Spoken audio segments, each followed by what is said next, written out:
and welcome to the Inglorious Bards. I'm your humble Game Master Tom, and this is Adventure 49. We are excited to be back, and by be back, I mean all of us are back, including the lovely and talented Jeremy. Although his gnomish character Xander is not necessarily with the group at this time, which is an interesting situation we'll be dealing with tonight. So glad to have you here, excited to have you here.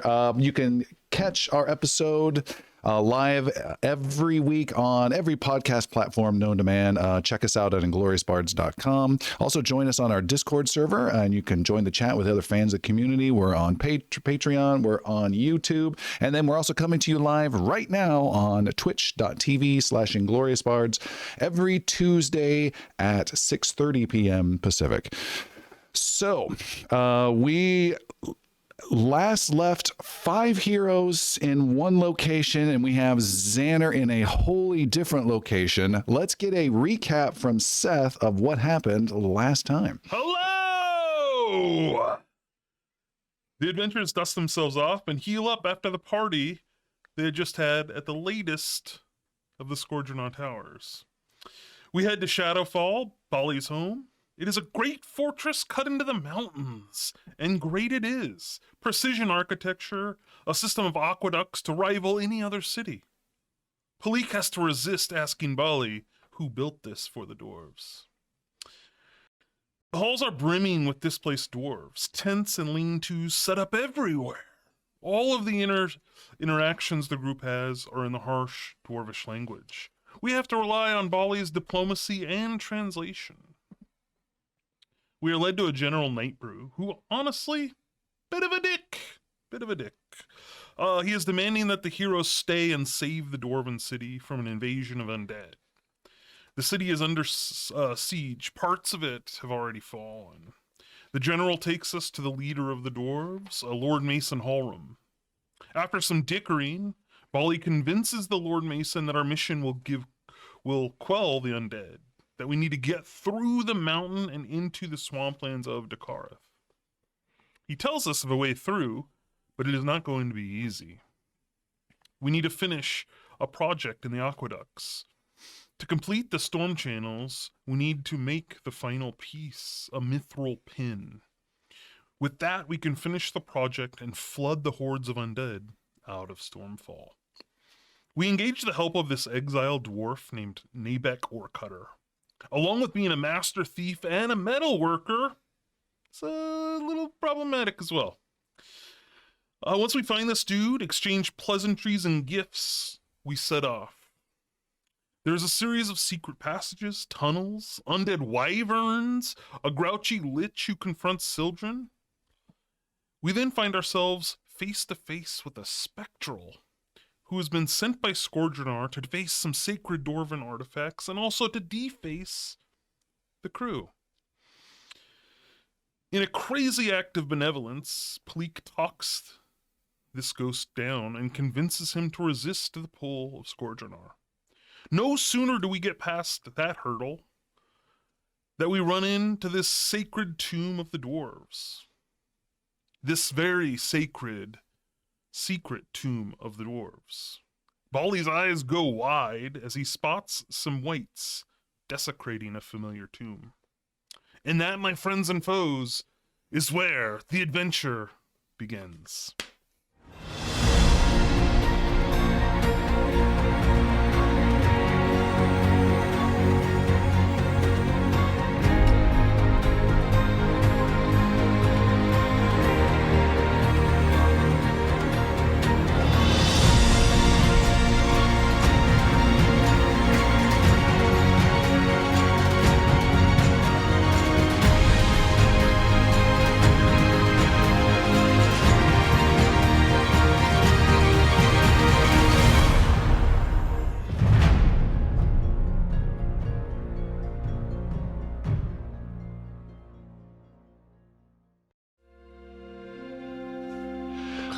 Our heroes have made their way down to the depths of the Dwarven stronghold called Chateau Hall. They are currently in this sacred, huge chamber that is filled with hundreds and hundreds and thousands of coffins, each of them with a statue in front. The heroes with that guide mentioned a strange outcast dwarven guide are on top of a balcony overlooking a central part of this holy site for the dwarves. There is a huge statue of their dwarven god, the Stone Father. The statue is made up of big blocks of stone. It towers maybe 30, 40 feet high, but the blocks are not even directly touching. There's space in between each of this Stone Father with his hammers. At the base of this giant statue are several bodies of dwarves who have fallen, not part of the burial ceremony, but have died somewhat recently. Their remains are being snooped over and picked at and ransacked by several creatures, some of them moving amongst the coffins and one around the statue itself. Your group is watching this from quite some distance away, and Bali, you recognize one of the bodies with the insignia of your father and believe it to be him, your missing father, there in this darkened ceremonial burial chamber. Go.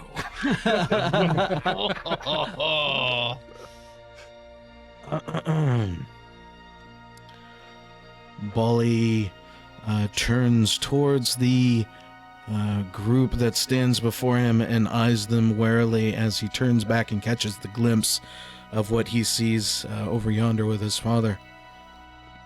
This blasphemy to understand! And he charges forward into the... All right. Do they react at all to that loud roar? Yeah, they move. They do what we all just did. Okay. Did I? And Yeah, they start moving around to, and scattering to different coffin areas or hiding behind the big statue as your group closes in. And we are going to have our first official battle in the new studio. Oh my gosh. As soon as I get a refresh on my screen. I'm Children, we don't have time for this. I know. Why'd you let him go? I didn't have time to You stop stop him. me all the time. Yeah, because you take your time. You chat about it. He just went. Blake, I thought you'd be happy. Sort of, but trying to turn over a new leaf. Fuck that. There are no leaves down here. We'll see about that. I suppose.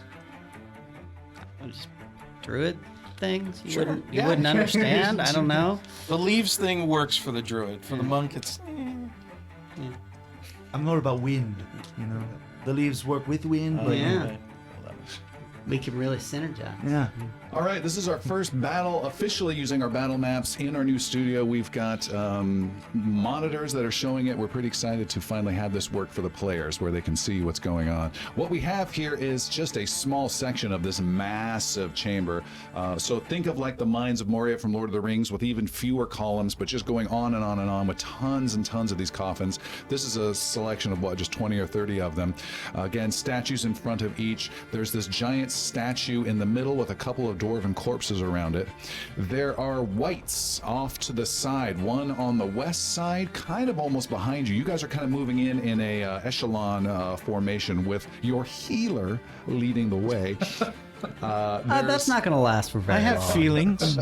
So there's one of these creatures hiding maybe 40 feet away to the back left. There's one of these creatures ahead right some distance, maybe 100 feet away. And then another 100 feet away, straight ahead, is this big statue of the Stone Father. And behind it is a creature known as a Ravener Husk.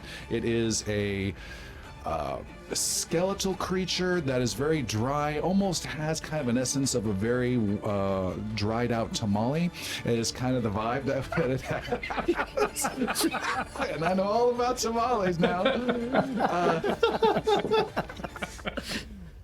And it's got growths that come out of its neck. It looks particularly nasty, and it's large. It is a large creature, and it's just skulking and hiding behind the giant statue. I'm going to have Sildren, before we even begin, Sildren, make a quick nature or occult roll. I'll take nature. All right. 11 plus 26, 37. With a 37, you don't know this creature, but you're watching closely, and you can see as he's moving, even as large as he is twice as fast as a normal man. You think he's quite fast. Just his quick and subtle movement. So, Inform the group. we have combat that's ready to go. Oh, also, there's these... Can I cast something on the way? if it's group-wise, I mean, within the group. what would it be? It's actually going to be fly, and it's going to be on Palik. So, Sildren taps her on the shoulder. It's like, fly, my friend, fly. And you feet lift off the ground. You now have fly. I don't know if I like this. She starts bloating. Too late. Where the heck is fly? 3rd level, 4th level. 4th level. Yep. Sorry. So sorry. I'm holding up things already. All right. 4th level fly. Boom, boom, boom. 5 minutes. One creature target can soar through the air, gaining a fly speed equal to its speed, or 20 feet, whichever is greater. So you can just fly over all these little coffin obstacles and stuff with these. Okay. Speaking of which, there are essentially two rows of these coffins, one on your left, one on your right, that they're running parallel to your path with this big statue of the Dwarven guy in the middle. In between these rows, there are some lights that are just hanging above from the ceiling, just creating a little bit of a glow so you can all see. But on the ground are red seals that have Dwarven hieroglyphic stuff on them and glow ever so slightly as well on the ground. That is what we see. It is time for combat, and first up is After you. Bearsy going last with his After You ability. First up then is Palik. Oh, combat tracker. She's back. Did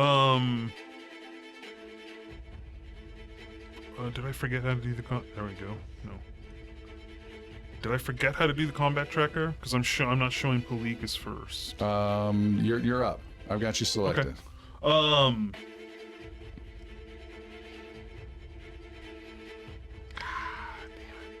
No, Just far out of range? enough. Yeah. What if you were flying?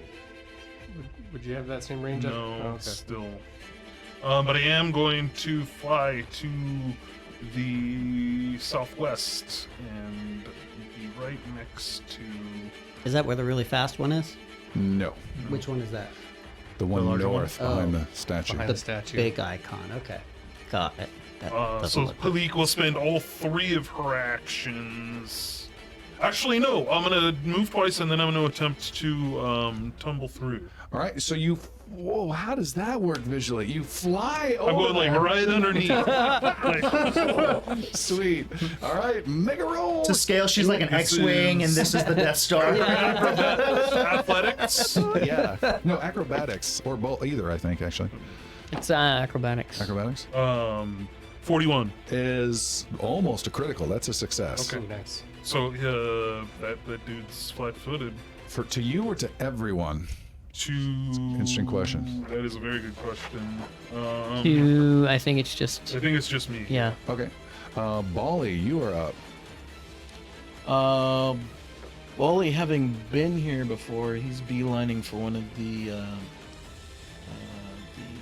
You're dead center. seals that's on the ground. Which Kind of doing this.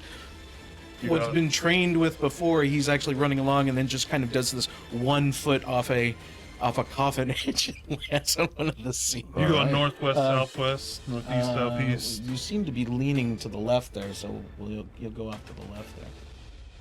It's going to take you 60 feet to get there. So 2 turns, 2 I actions. don't know what your speed is, but yeah. It should be 30. Okay. And then having alighted upon that, we'll use his last action to fire a bolt of searing light. Wait, no, those take 2 actions. Two Yep. actions, I think, yeah. he'll do his shield. All right. As you step upon that seal, the seal glows blue, very brightly blue, and the energy then swarms up into you, and the seal then turns gray and dull. You have been infused with some power of the Stone Father for stepping on it. And in doing so, your next attack, whether that's a weapon or a spell attack, not a spell save that they make, but anything like that, you have +2 to hit. And the next hit that you have will be a critical. Okay. Even if you miss 2 or 3 times, the next hit that you have will be a critical. Okay. Oh wow, nice. Take note that that's sealed. So Balia lights upon this, casts shield upon himself, and kind of enters this weird kind of pose. Japanimation coming to mind. Yes. The Ravener husk behind the statue is going to delay his turn for now and see what you guys are going to do. So, Master Yaru, you are up. Okay, seeing all the action in the room, seeing Bali get a nice little boost there. Yaru is actually fairly close to one of the spheres. It's just to the west of him, so he's going to do 2 actions to move first to the sphere. The seal? To the seal, I'm sorry. All right. And then I'm going to, after that, I'm going to move directly. If I do end up getting that boost, I'm going to move to flank, yes, with Palik there at the bottom southwest. That other white. The other way. Gotcha. Yes. You are infused with that power, +2 to your next attack, and critical to your next hit. Not necessarily the same thing. Okay, I believe I have 1 action left, so I'm going to use that to do a flurry of blows. Attack on this guy with a +2. +4 That because would you're be flanked. +4 with flanking. That's +29. Jeez. Oh, 15 and 29. That's 44. 44 is a critical hit. Nice. Double critical? No, I'm kidding. No, but we'll delay the blessing then. Okay, so that's 8d6 of damage. You want me to just do 4d6 and double it? Sure. Let's do 5 plus Good opening 6. hit. That means 11. So 22 points of damage. We'll call 4 of that fire. Okay. And that's a critical hit. And that's my... I have 1 more action. Yep. I'm going to go ahead and do my second flurry of blows attack. Is this also +2? No, you No, hit. okay. It'll be +2 because flanking. +2 with flanking. That's +23. Is it 6 or 9? That's a 9. Damn. Okay, that's what? 32. 32 is a miss. Well, that's my turn. All right, good first hit though. Sildren, you're a little further behind just because I had you cast that spell. You're in the Yep. rear. If I could, real quick, I did want to say one thing to the group as I'm running over there. I just want to, Barley, we will try to protect your family's place. Everyone, be careful of these coffins. Everything else will be Yeah, destroyed. we wouldn't want to knock one over and spill all the riches out of it. Sildren moves forward to Piercy, taps him on the shoulder, and gives Hey! Reaction, quick attack. and will give him Keth's protection and cast Death Ward on him. You receive a +4 status bonus to saves against death and negative energy. You gain negative resistance 10 and suppress the effects of the doomed condition, which may come in handy against these things. All right, And, there. and Shunka will head to the west towards Palik and Master Yaru. What's the move speed? Shunka is 35, I believe. Oh, and secondly, real quick, my attack damage is 40. 46 plus 6, so it'd be 22 plus 12, so it'd be 34. Okay. Sorry. Oh, thank you. I feel it. Feel it in my bones. What? It's supposed to not feel it. Next up is the whites. At the one that's on the far northeast side, he is going to double check his concept. Yes. He is going to go ahead and move. He's staying on the outskirts of this battle. He's going to move. Oops, I'm moving a weird thing here. There we go. He is going to move down to the side a little bit, and he is going to summon a blackish spear in his hand and throw it at the nearest enemy, which happens to be Sildren. But I think that is definitely a range penalty for him. That is definitely a range penalty for him. Sildren, this black spear comes arcing across the room. and that is -4 is a 35 to hit. That will just hit. All right, you have been struck for We were already wounded and stuff before, I believe. 17 points of damage. Okay. Those of you who are on the west side with that white, that is Palik and Yaru, the smell from the creature is very nasty. I need both of you guys to make fortitude saves. 32 is your target number. And you flew under its legs. Ooh, what's my 32 is what you want. Fortitude. I rolled a natural 1. I'm going to use Halfling Luck to re-roll that. Good choices. 1 hero point to reroll my 3. Oh man, double hero points suckage from this. Let's see. What Game Master loves to hear. Ooh. 32. 32 is what you need. I got a 35. 31. Oh, all right. On a failure, on a second. Okay, so the failure for Yaru, you are sickened 2 Okay. and are doomed 1 for as long as you are sickened. Okay. How do you get rid of sickening? Well, there's Make yourself a refund. Oh, okay.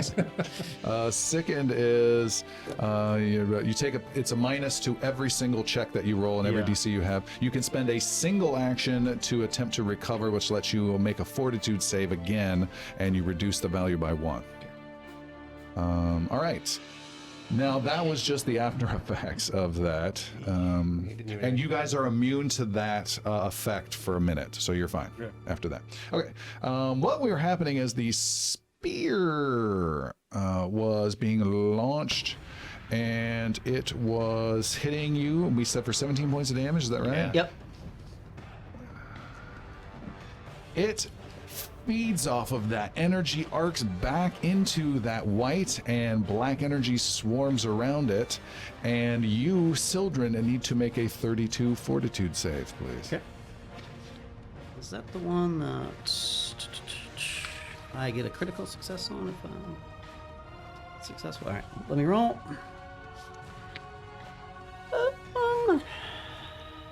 Yeah, I'm going to go ahead and probably re-roll that with, I rolled a 4, so I'm going to use one of my hero points. We're just knocking them out of the way. Don't want to be burdened down by hero points. 36. 36 is exactly what you want. Great. Okay. He's good. Now, however, there is another white who is surrounded. He is going to do a attack on Palik first. He is swinging a... Also, fortitude successes are critical, Okay. so that was, if No, it let's be on matters. that. He is striking with his spear at you, Palik. He's going to strike twice. That is a 38 to hit That hits. and a 32 to hit. Does not hit. And then he is going to relocate with his next action. So first hit is a total of 21 points of damage. You also need to make a So you said I was immune to it. to the stench, not to the spear. Fortitude 32 save, please. Yes, as a 35, Great. 34. Would that be considered an inhaled No, effect? it would not. Why? Spear? Because it matters. It is not. No, the stench. Oh, the stench, yeah. Do you have breath control? I don't Yes. believe. If you do, inhaled basically successes versus inhaled threats I've already got a are critical success, so successes that's instead. good to Oh, know. great. So for anybody that has it, I think more than one of us. All right. Nice. I don't have that fetish. I think Brenros had it. Don't know what you're missing. Next up is Piercy von Skeetenlever Ha! in the middle of the room. All right. Just further away. So Piercy, how far is Piercy from the white to the east? I have to do some jogging around. Like a good 100 feet. Is it 90? No, No. 95 at the best if you Ugh. had Because you flying. gotta dodge around. Yeah. Okay. He's just a death ward, no flying. All right. Gotta spread the love. In that case, Piercy looks one way and sees that it's a little bit too far. Looks the other way and heads towards this white to the west. Uses The one that's been hit already. yes. Where do you want to go? I'll go just to the east of him. I'll go just to the right of him. Perfect. Fortitude 32 save, please. Fortitude. With the aura of stench. He is a smelly. That's not a 32. That's so I'm going to use a hero point. Oh my god. You rolled a 5. Rolled Like a 5. that's the highest of the 4 rolls to start each time so far. Come on. That's not a 32 either. All right. Is it a critical failure? No, it's a 29. Yeah, I would love to see a critical failure on this one. All right. You are sickened 2 and doomed 1 as long as you are sickened. But he is not I am doomed. immune to Ooh, doomed. Right. And do we know what doomed does? Go -1 to everything. Right? Drops your wounded tolerance. The dying tolerance drops by that. That's Right. dying tolerance. Yeah, it's currently affected by Yaru, right? What does sickened do? Sickened is -2 to everything that you're rolling. And you have to spend actions to roll that 32 to get rid of it one at Okay. a time. So I'm sickened 2. I've used 2 actions. I'm going to use I have a request. yeah. I think you should try and get rid of your sickened. Just the visual of charging straight at him.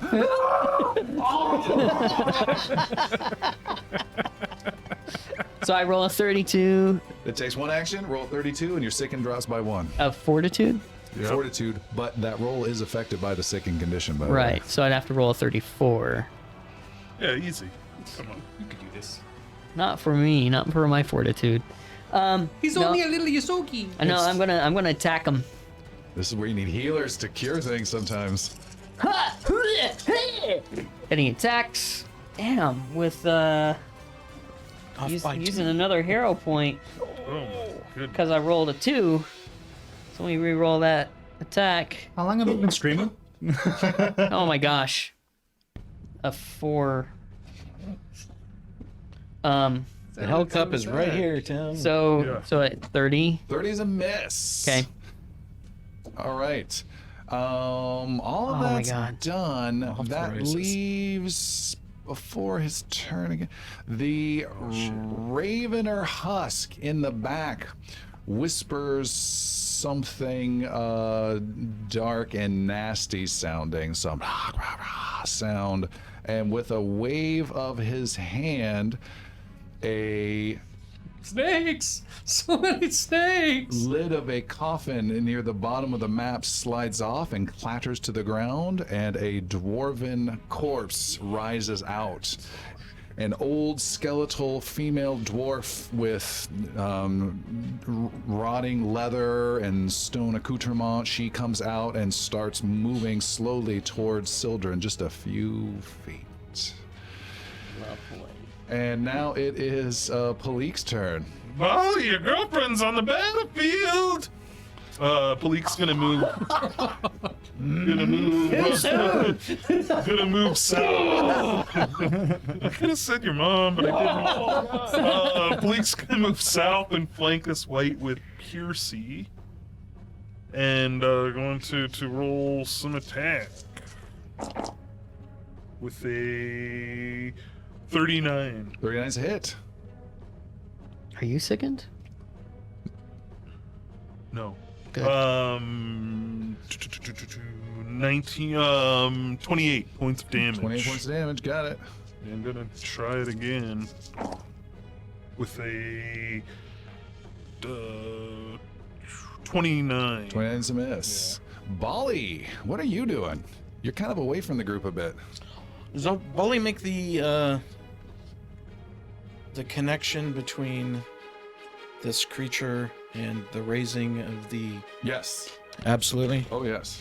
Then Bully attempts to light up the I've been calling him Ravener. With some searing light. All right. There's one thing that's going on here. There's a little bit of obstacles in the way. He is getting some bonus to he's getting a +2 bonus to armor class and reflex saves from your angle, unless you change that angle to have a clear line of sight. Just be aware of that. Do you want to move a little east? There's coffins and statues in the way. goblins and statues and something. Looks Oh like you my. wanna move, it would still be more. You could probably move right there. That's 30 feet. Yeah, that'd be good. All right. Let's move one. All right, quick side hustle. Now he does not have that cover. Go for it. Okay. This is big searing light. Level 6, level 5. This is a level. This will just be a level 3 at this point. Mediocre searing light. Yeah, mediocre steering leg. Actually, did raise some of the dead there. Let's kick it up to a 6 then. Here we go. Wow, this is serious. Yeah. Oh my God! What? Natural 20 Nice. Nice. with a +2, and I don't use the other one. That means wow, with that's this true. one.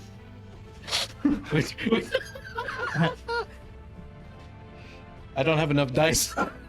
Just double it. Roll the normal and then double it. I have to roll 44d6. What? 44 It's D6. 11 points of fire, 11 points of good, doubled for being undead, Okay. doubled for being critical. Everybody get 2 dice. Got 4 It ready for you. is, What the hell? it is a lot of dice. Do that times Battle 11. over.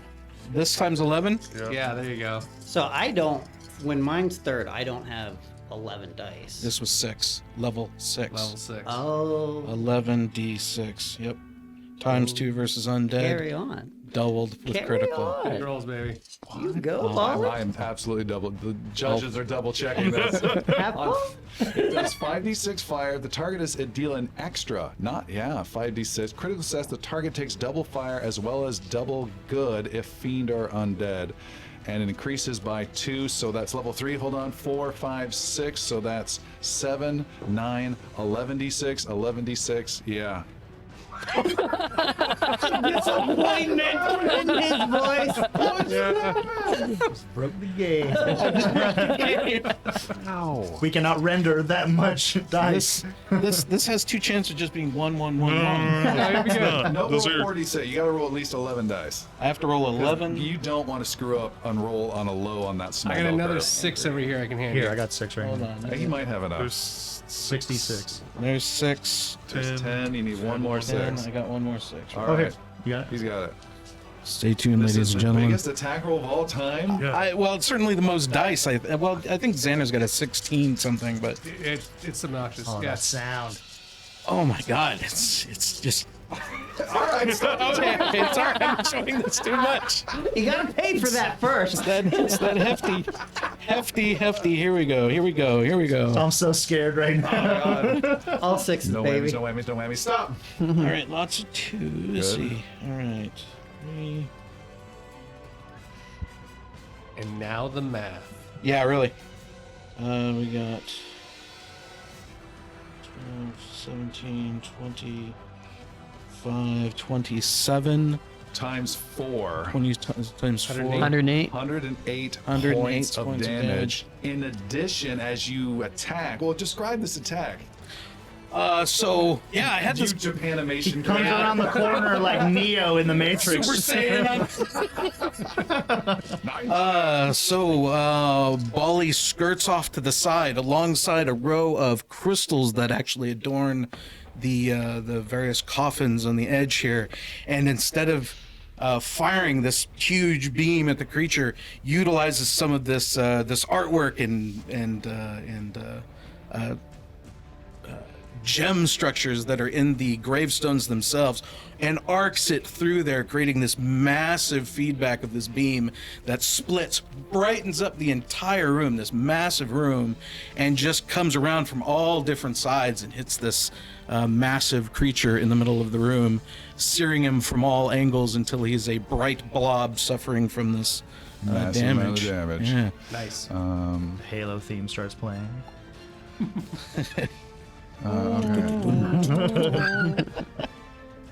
Okay.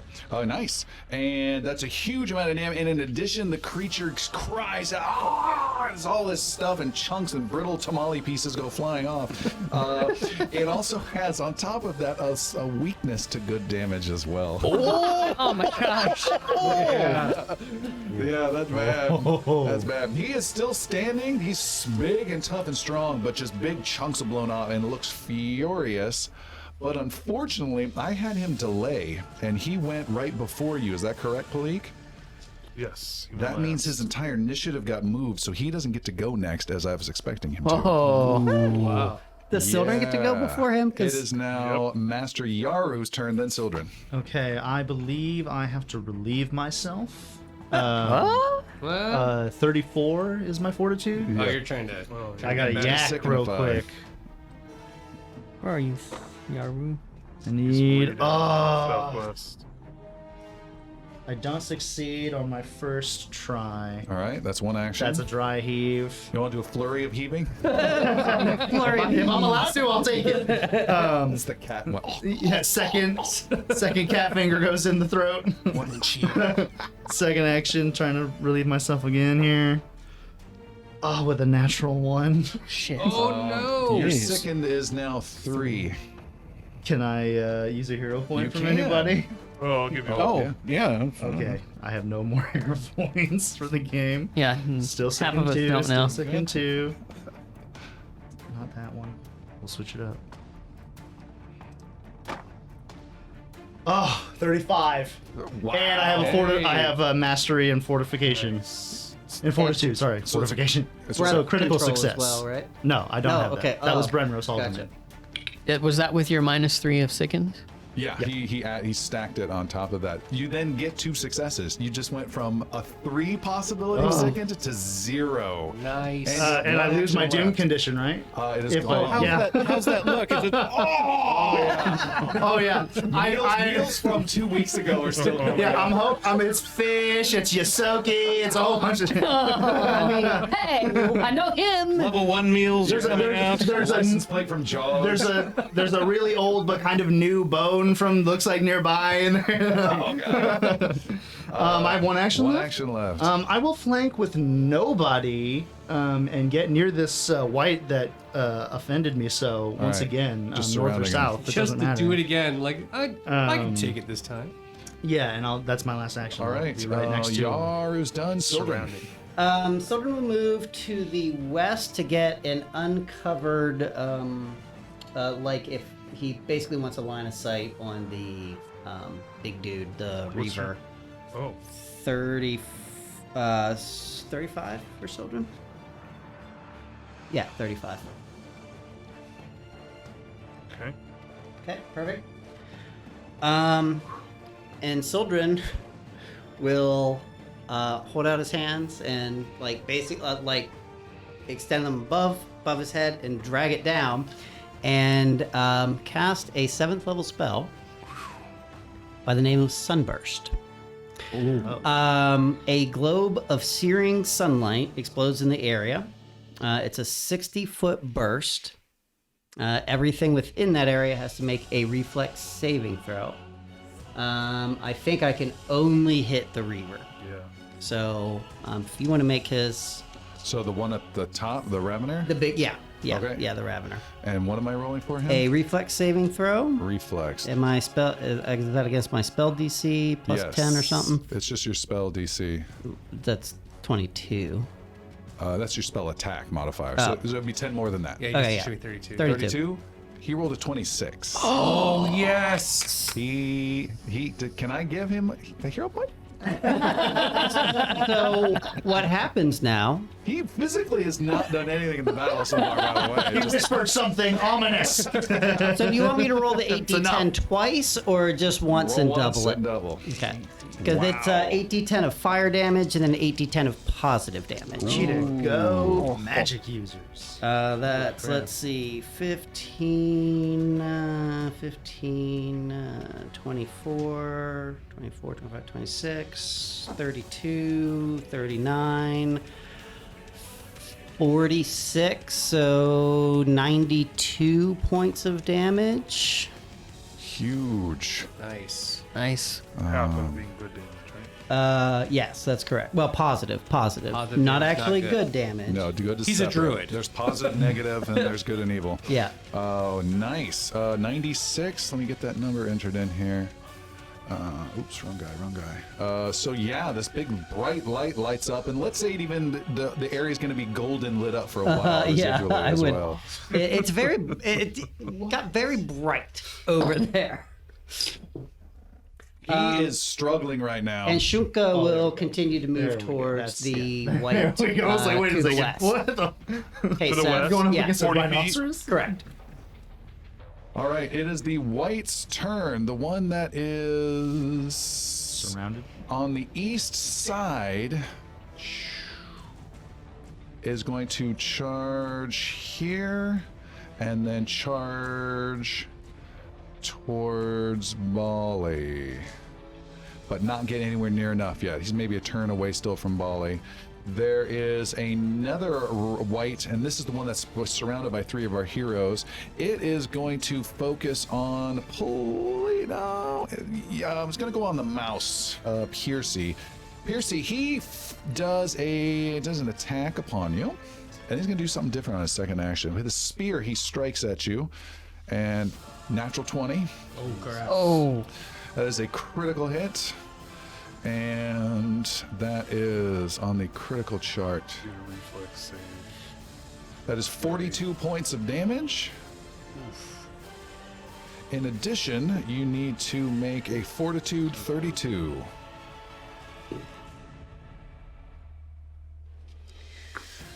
Fortitude 32. Ooh. We have 38 minus 2, 36. 36 is a success. You are fine and not affected by that at all. However, he is healed slightly by the draining effect of the spear. So that was a good blow. So I'm sickened 0? No, Or nothing sickened at 1. all with that. Okay. However, second attack is not quite what you expect as he feints an attack. What is your perception plus 10? 29. He rolled a 28 and you almost fall for it. You are not flat-footed. He goes ahead and delivers his last attack without the bonus, though. Darn. With a 37 to hit.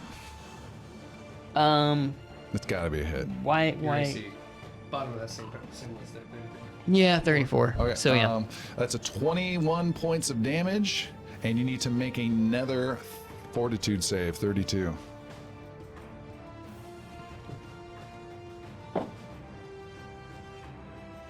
Yeah. Save? Okay, 37. Good. They are all done. Jeremy, you can just sit there looking pretty. Then it is the zombie's turn, and the zombie is going to make his way Isn't it towards. Piercy's turn? It is. I'm sorry. You're right. I skipped. Okay. So Piercy is not sickened anymore, correct? You are second. You are sickened. You Oh. did not save that. You just didn't get hit. Oh, I just didn't get worse. You don't know. You're not here. I have a feeling. Okay. And that also might have affected some of those rolls we did. But let's just It move was on. still. That's okay. We'll Yeah, just I carry still on. had enough buffer there. There's plenty more undead where this came from. Percy's first action is going to try and heave and get rid of this nausea. Since he's rolling better all of a sudden. 33, 31. You need a 32. But you're flanking. No, I'm just kidding. Excited for a second. Holy cow. That's so brutal. Don't you throw up on me! Well, so. Second attempt to hurl is a failure, and he's just gonna like sadly just swing his. It's just random stuff out of your cheek pouches too. It's not what you want. Attack is gonna be 37 Modified correctly. With the second 35. is a hit. plus 2, 37. Is a hit. Nice. Okay. So we got 10, 12 plus 5. 17. 17, and then 3 of fire. Okay, that's 17 total damage. 20 total. 20 total 3 of damage, fire. 3 of which happens to be Bleak would fire. like to use a reaction right now. Ooh, what's and that? do an opportune backstab. So if one of her allies hits a melee attack, she can pile on and do a melee attack herself. Sweet. Nice. Ooh, but not with the 29. It's probably not going to hit. Okay. Oh no, it'll be 31. 31's a miss.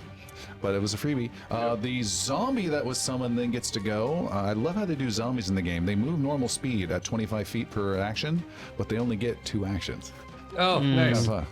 So it does get to Sildren, but it doesn't have a third action whatsoever. You Hi. can just kite it all day. However, the Ravener Husk finally decides to move. Oh. He moves out behind the statue very quickly. And within 1 action, gets up to Bali. It is badly hurt, still singeing, glowing in pain, actually, with some stuff. And what is the better way to do that? 5? No. It gets right in front of you, Bali. Wait. It gets right in front. It rears up its claws, its big, sharp-looking claws. Right before it comes down, I will see you indeed. And it instead breathes a torrent of negative energy all over you. I would still. Make a 34 reflex save. Do you have that breath control that Sildren mentioned earlier? I do indeed. You get a +1. +1. This is not Yes. a breath. The new steady it's a balance. breath weapon. It's not a smell-related thing. Copy. Is this necromantic? It is negative and divine and evocative. Oh. Not inhale, none of that. So here we go. Going to roll. You said a 35? 34. 34 versus reflex. you said. Reflex. Reflex. Holy dice. That's not going to happen. 28. 28. You have been hit for 52 points of negative damage as it washes all over you. But that is the end of its turn, except it does start to whisper some words behind it towards the statue. But nothing happens because it doesn't have a full action left yet. Malik. I'm gonna clang and bang this son of a bitch.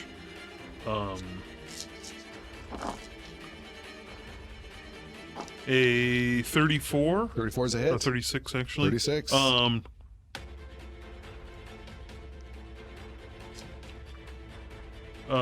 32 points of damage. Okay. It's going to have some persistent damage as well coming Alright. up on its turn, and I will roll again for 34, 35, 30, jeez, 36. Is another hit. By the way, aren't these attack rolls a lot better than that nasty guy from the last one? Yeah. Yeah. Oh Yeah. my god.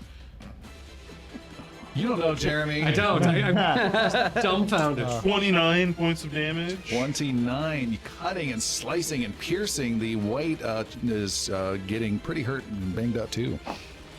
And then will not hit with the last attack. All right. Bali face to face with the large Ravener husk right over you, just vomited negative energy.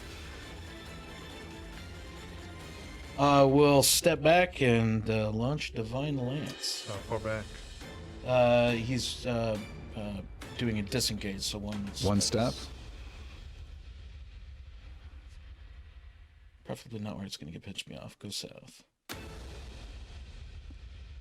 Okay. And Yep. what's Divine Lance is a spell attack roll? Divine Lance is a yes. All right. Big roll. No. Not a big roll. I'm going to hear a point that. It was a 4. It was a 4. It is now a 9. Was Progress. Probably 20 22, if it's the same as mine. 22, 31 to hit. 31 is a miss. 31's a miss. And that's it. That's it. Yaru. Can one of you fit in the other's space? Isn't that a thing? I have. Yeah. Can you make that happen on your next stream? You would really like that. I'd like that. I a can lot. only be with people my same size or Yeah, smaller. so if you This get one. into my space. Right.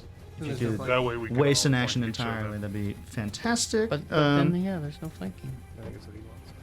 Do your hits and then move. yeah, I'd like to flank you. It'd be nice. Oh, I see. Yeah, so I'm just gonna do a flurry of blows on the white here. I have one focus point left. I've been debating on whether using it on this guy or not. I'm gonna say no. We're just gonna do a regular attack on this guy.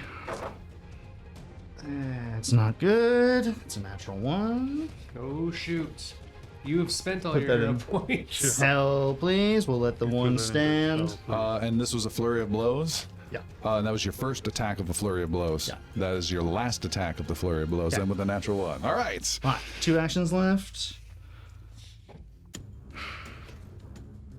And then Sildren, you'll be up. I would like to. What can I do here? I'd like to.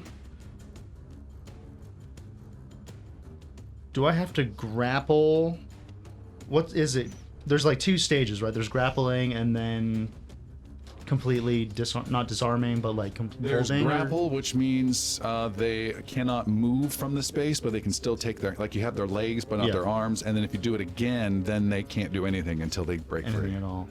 I'm gonna try one more attack, and if that doesn't work, I'll try a. And then the grapple is an attack. Just keep in mind it has that missed attack penalty. Oh, okay. We'll just do one more attack swing here. The second modifier.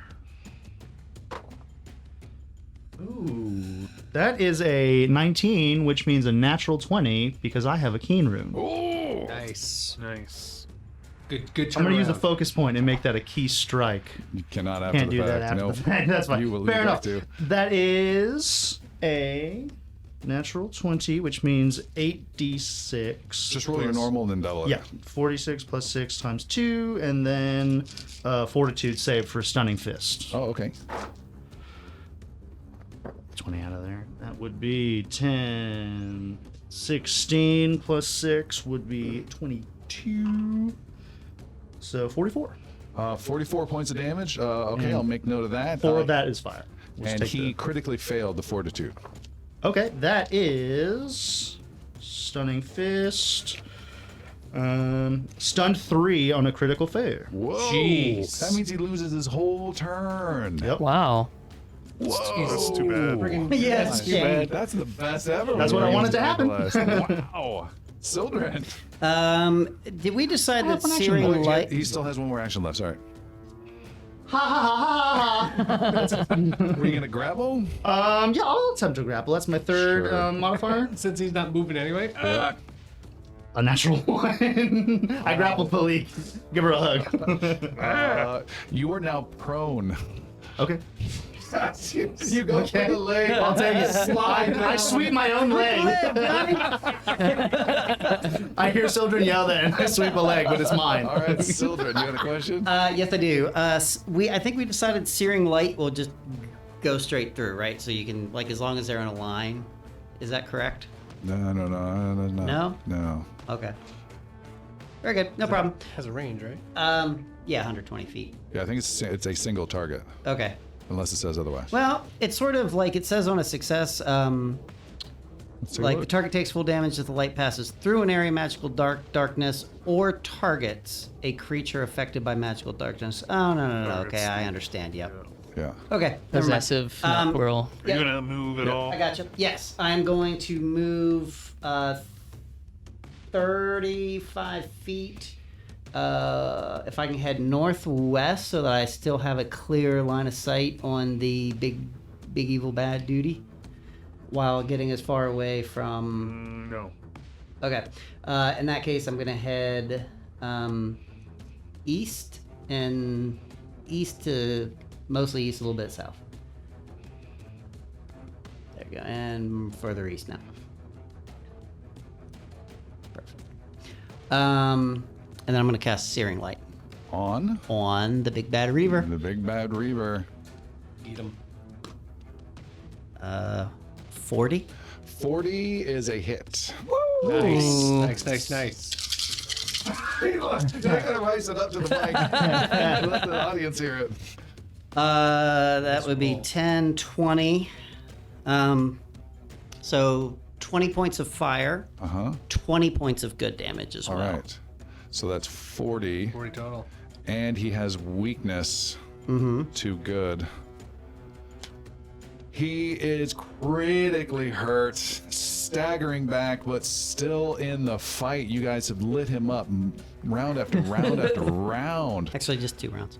But still, round after round, after round. And not a single blade has touched him either. No. Just a bunch of light. Yeah. There is a raptor that has not been involved in the fight yet to the northeast. He is charging, finally getting into the fight and charging at Bali. And put Shunka flanking Master Yaru if he can. Oh, thank you. I didn't even Yeah. think about it. And he comes in and strikes you with his spear, Bali, with the clothed armored priest being hit with a 39, I assume. That's a hit. And one more than that, 28. Okay. Is that a hit? Oh, sorry, that was damage. 28 is not. Okay, so the damage is 21 points of damage. In addition, you get a good whiff of the terrible stench of this creature. Make a fortitude save of 32 or higher.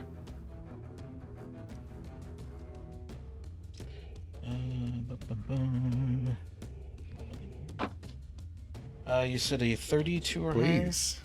higher? Or fortitude. That would do that. Yeah. 26. All right, you are sickened 2 and doomed 1. Okay. And you're not done yet. As he stabs you with the spear, he drains some of your life essence. Make another fortitude 32 save. With that sickened 2 penalty in mind. With that second 2 penalty, won't make that. You are also now drained 1 in addition. Okay. Drain 1 means you lose your level, which is 13, in current hit points and maximum hit points. And then make note of drained 1. Bali just got rocked. Jeez, man. Hey, where's my part? Oh, they're everywhere else. Okay, that's fine. I'm okay. You charged up there, dummy! Yeah, go ahead. The white is going to swipe. Doesn't have any turns. And it's just going to be frustratedly unable to break free, and finally is able to rear back and make a strike. But by then, everyone gets to go again. He does get some persistent damage. Fire? No, just bleeding. Bleeding. Yeah, he can. And fire. 15. 1d10 of fire from Yaru. Oh, with a critical? Nice. Roll it. 15 of bleeding. Holy moly. Wow. That's a lot of bleeding. Yeah. 4. So 19 663. total. Yeah. And 4 fire. Got it. All right. Then it is. Wow, he loses his whole turn. Just quad flanked. Piercy. Rolls a 32. Nice. -2. For second 2. +2? Damn it. Flanking doesn't count. Nope. He tries again. No. And And don't forget the missed attack penalty for no, just kidding. The problem is you're trying to gag yourself, but you completely train yourself to not have a gag reflex. yeah, because everything I keep in my mouth pouches. And then again, just The kind of pouch like is just getting bigger. I'll save that for later. Wait until that's all disgorged. just kind of half-assedly takes another swing. He's gonna use the finisher though on this one. All right. 29. 29 is a miss. No. Oh. That's sick, man. When he's trying to throw up, is that counted as an attack action? No. So were you using? I'm using my first attack. Oh, jeez. Yes. Okay. But you do have confident finisher. You have minimum damage. That's true. I do have confident finisher. So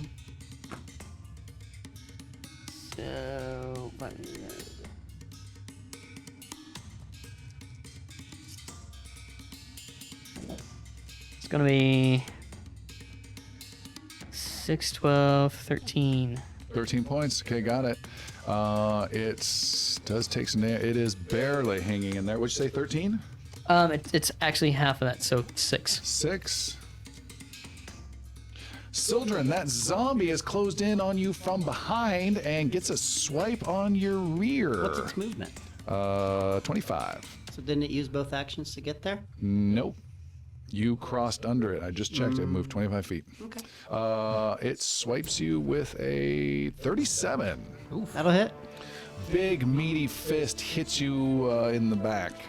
Son of a bitch. 39 points of bludgeoning damage. Nice. Axe. Did you say axe? I heard X, like XY. How many? 39? Ollie, over there, my axe. 39. Okay. The Ravener Husk now goes. It moves and stomps onto a coffin to gain flanking on Bali, crushing the coffin it's standing on. Desecration. Furious, it swipes at you with its claws. Actually, it's going to snap at you with its jaws first. How many hit points do you have left, Bali? Just curious. 106. Oh, okay. A 42 to hit. Oh my god. Is that critical? That will hit and critical, yes. All right, the damage to that attack is 87 points of damage. Holy crap. Just bites you from this elevated position with its bony face. 4 of the 5 of you are around the white that can't move. Yeah. Brilliant tacticians, by the Whooping way. the Good job, melee guys. Whoa, man. And Bali, are you at a wounded level at all? Or was that previous things? I think it was previous Yeah, things. that was Okay. previous. Yeah, that was previous. Yes. Swipes at you with its claw, 34 to hit. That'll hit. All right, and a second quick swipe, 34 to hit, so 2 hits. All right, Bali, you've been hit for 32 points of damage. 32. So the grave he crushed and is now open, Bali slumps into. Oh, God. And the next one takes me to a wounded 2. To a dying level Dying 2.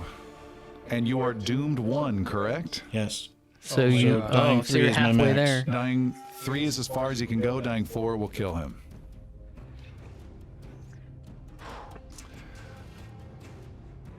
And And you that's just what? just Oh, wait, you get knocked unconscious? Yeah. Dying what? Hang on. I'm at Oh, dying he's not within 30 2. feet. Never mind. Palik. You hear crunching noises of coffin and dwarf up north, but you are surrounding a white right now. Sure am.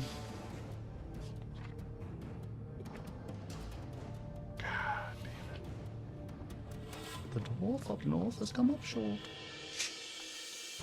If it helps at all, Bali is still bristling with Vital Beacon. Jeremy, by the way, you're doing great. Thank you. It's nice to be back.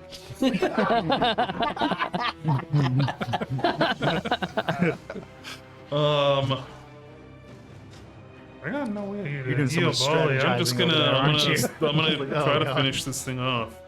It can't be looking great, right? No, it's really hurt. Which is when you guys miss the most. 38. 38 is a hit. Reduce it to ash. 31, but then 2 more d6. 36 points of damage. You have destroyed the creature. Okay. Nice. And then I will move 2 movements towards the north, screaming my face off at this Ravener. Come and get me, you ugly bastard! Bali, your initiative actually got rearranged since you went down, so you are up there. And it is Master Yaru. Seeing one of the newer statues in the room crumble before him, Yaru decides to move. Is it 50 feet? Tell me it's 50 feet to the Ravener. It's No, gonna it's be gotta be like 65. 60. 60? No problem. We're going to do 2 movements to get there, and we're going to do a last action flurry of blows, key strike on the Ravener. Just charge. Charging Charge in, up. wheels going. This is where Alistair fumbles This every is time. the worst. He wants to hit. This is Tripped the worst over his one. So own we got tail. what? Let's see. We got plus Jumped over 26 Bleak. here. Bleak's fine. So right in. Oh, it's a 16, not a 19, but we'll take it. 16 plus 26. What is it? 42. Yeah. 42 is a hit. 42 is a hit, which means he receives a heightened key strike, which is 6d6. That's not bad for a light punch. One No. of two. Yeah. Right. One of these d6 will be positive damage. Okay. If that does I'll anything. make note. Does he have a weakness against lawful or anything? like that? I cannot tell you that. That's fine. Okay. His weakness versus independent views. So it's though. 46 plus 6 Here. and an extra 6.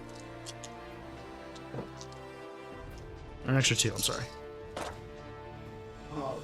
10, 6, 4, 20 plus 12 plus 6. 26 points of 26 points of damage. damage. 2 of that is positive, 5 of that is fire. Okay, huge fiery positive punch, and you still have one action left. Still have one action left. The creature's turning to face you. Good. Yaru looks down at Bali, kind of beneath him, looks back up at the creature, and will go for the hand that swiped. We'll go for the neck that swiped at Bali with a grapple, which is Okay. plus 21 to hit. It's my second attack. Modifier with a 31. 31. Oh, I'm flanking. No. No, You're not not. quite. Damn. 31. Yeah. You can make a no. It is an athletics check. To keep that roll. Oh, okay. Use your Sorry. athletics modifier. Then just 20 or 30. I'm sorry. 30 total against is a success. Yeah. Wow. He is grappled. I was not expecting that. So he is grappled. That means I was just like up on his neck, basically.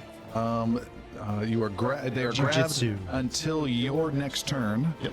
And that means he is flat-footed Okay. and immobilized. Okay. Yeah, Yaru has him in a jujitsu, claws digging into him, grab. Yeah. All 4 claws, mind He you. can still claw and attack Yeah. and do all sorts of cool stuff, but he cannot move unless he wastes And actions. Yaru towards starts whispering in his ear something ominous. them. Don't cry. You don't smell that bad. I like your stench. Speaking of which, I should have done this earlier on, but that's all right. You Oh, did some I end pretty up fortitude saving throw.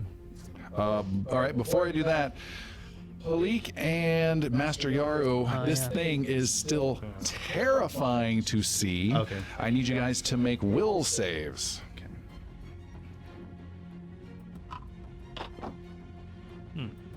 31. 35. Why the hell does it not say what it needs to roll? That is bizarre. Level. Okay. It didn't include the number. I got it. You needed a 32. I failed. And Palik? 35. Palik, you are frightened 1. And Yaru, you are frightened 2. Okay. That's -1 to everything, but it automatically goes down once per turn. Is And- that cumulative with the stench? Yes. Okay. And you cannot vomit out your frightenedness. Is it frightened 2 for me? Frightened 2 for you. Goes is down correct. at the end of your next turn. I'll double check that. And you are. Would that go down after the turn that I just had? No. Or No. It's the following that turn. was in his presence? Probably. Let me double check. Frightened. At the end of each of your turns, the value of the frightened condition decreases by 1, but we're not going to do that with your turn because we didn't Yeah, factor it in that's fine. to your turn. I should have. Okay. Great. Now we are doing fortitude roll. You asked for that for this guy, I did. and that was a 42. Okay, that's So good. Someone's going to go to the north. you're ignoring that epic zombie? Yes. I'm going to travel 35 feet so that I am within 30 feet of Bali, with outside of 35 feet of the zombie, and within 500 feet of the. Do we know trigonometry? What the hell? He borrowed Xander's protractor before we You're parted. 35 feet away from the big guy. And You how wanna many be feet further. away from the? It's 25 feet away from the zombie. Yeah, can I get further away from the zone? Can you go more? Yeah. More north? While yeah, staying go 30 one- feet away from Bali. I need to be 30. Yeah. I need to be within 30 feet of Bali. Yes. Okay, perfect. How This does is why we have grapple that affect one. this creature's reflex saving throw? Because it's Ooh. flat-footed, I imagine it's going to be negative. He's 2. immobilized. Okay, he should go ahead and make a reflex saving No, throw it's sorry. It's -2 to armor class is all it does. for flat-footed. Yep. He's immobilized though. Immobilized. cannot move. You can't use any action with the move trait. Let's go back to. Hold on. We'll figure it out. We'll figure it out. Grapple's cool. We don't get grapples often. That's a life-saving pile of dice. Whatever he's doing there. He's got a story. Let's It's take all our right there. time. Your opponent is grabbed. You are held in place. You are flat-footed and immobilized. Flat-footed reads you take -2 to armor class. What does immobilized do? The rule doesn't specify. Okay, and then immobilized. Holding in place, you must succeed at a check against it. Something holding in place, the force must succeed at a check. You can't use any trait with a move trait. It has nothing to do with reflex saves. Okay, so he still needs to make a reflex He's saving bobbing throw. and weaving. Okay, well, you better bob and weave out of because Sildren says, I'm never going to get another chance to do this, and cast Chain Lightning. Shite. One of us is under him. One of us is on top Molly's of trying him. to shimmer out and shimmy out of the He thing. rolls at You'll be all right. 32 reflex save. Grounded. The DC is 30. He passes Okay, then. so he's going to take half this damage. Let's see, 11, 12, 12s you're 12 throwing plus around, sir. 14. Holy 12 plus 14 is 26, 36, 38, 39, 44. He takes 22 points of damage, Lighting him up, literally. as does the white. Bounces back and hits the white, who needs to make a reflex save. Yes. And Very precise lightning. Does that not is affect a me. critical failure. Oh, critical Oh. failure. So the There's the unwounded chart for white. that. So instead of taking, how much damage did 44. 44. he takes 88. 88. Wow. You're bouncing over the corpse of Bali, this lightning went. And good job. Thank you. It is that white's turn. He spins around and runs back to engage you. Sildren. I'm trying, man. Actually, he's going to stay put and just throw his spear from Keep him there. on top of. Spear is tossed at you. Okay, That is a 38 to hit. that'll hit. A second attack is a 31 to hit. That will miss. And a third desperate attack, 33 to hit. Also a miss. Okay, only one hit. It's not as much the damage. That is 20 points of damage. It is the draining life fortitude save you need to make that he is excited about. 34. 34 is a pass. However, he does heal himself a little bit, regardless of your save. Nice. Piercy. how far away is Percy from the big dude? Oh, yeah, I messed up. Hold on. Whoa, whoa, whoa. Oh, yeah. That's 70 feet. that's Shunka. Yeah, but, Shunka's also chasing, so. You're the same distance. Yeah. Okay. 70 feet is actually perfect. Just what I wanted to say. We appreciate the work you're doing, Seth. It's a good contribution to the team. All right. So move me 70 feet towards the master bastard. Okay. That's where Yaru was, though, so I'm going to move him off to the side. Yaru was, I'm on top of him. Oh, okay. Sorry, mine. Yeah. And do I use? You know what? I'm gonna go ahead and use a third action to tumble behind. Actually, All right. that's an acrobatics. He's already flat-footed Yeah, that's true. because he's grappled. Well, he wants the panache benefit, I want though. panache. Or, Well, yeah. do it. Hi, hold still. Isn't that bad?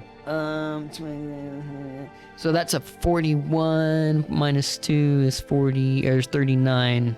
Go ahead and move him to the other side of the guy, and you have gained panache. And can he be double flat-footed? No, Okay. Someone it's wake called me up. flat-feeted. I got you next round. You got it? The just have to make one. zombie closes in on Sildren, Hoping to kill the big guy. Yeah. and due to trigonometry, as we've decided, has to waste his last action to move that extra stand 5 feet. Bali. Thank you, Pythagoras.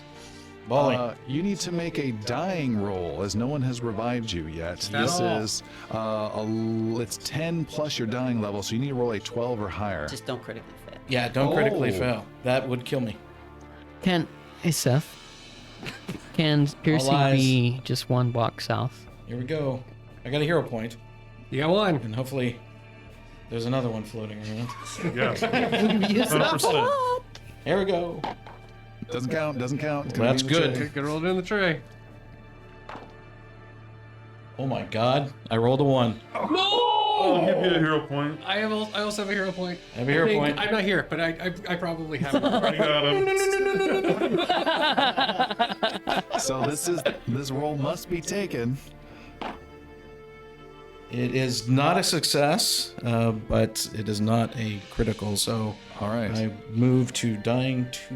No. 3. 3. 3 out of 4 Oh, with out the of 4. doom condition. Bali. It is the Ravener Husk's turn. He has to break out of this, I imagine. He doesn't, Doesn't have to. Well, He is going to. Oh, darn it. It's in the perfect spot, but I rolled a 4 on its recharge of its breath weapon. It has one more round before it can breathe on all you guys. I was like, this is so good. Nope. Instead, it is going to do like some sort of little Star Wars Rancor, just clawing at this little thing on its body, holding onto it. It's going to claw at Yaru. It's going to snap at you with its jaws first, with gotta be a hit. 46.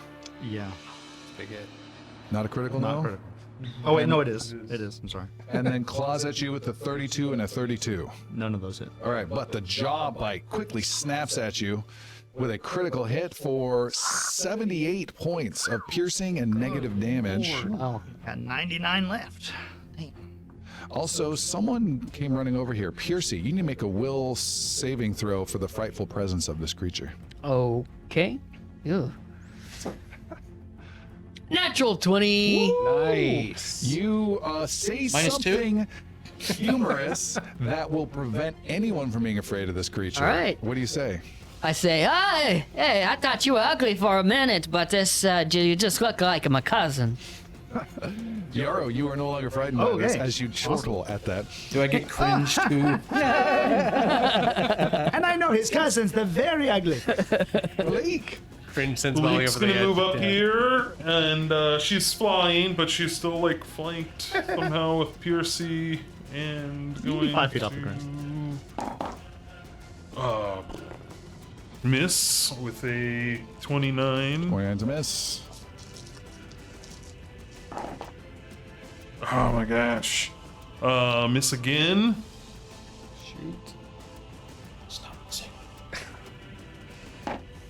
And miss 3 times in a row. Swiping. There's just too much chaos as it's biting at Yaru. Speaking of which, Yaru, it is your turn. Oh, good. At the end of your turn, the grapple will fail unless you continue the grapple. Okay. First 2 Space through down. actions, or first action will be a 2-action flurry of blows on the creature, just pounding at its head, basically climbing back up it, you know. So here we go. First attack is a 35. Is a hit. Nice. Okay, so that's 4. And he's flanking, so I imagine that was So 37, 37 yeah. but 46 plus 6 here, 8, 12. That would be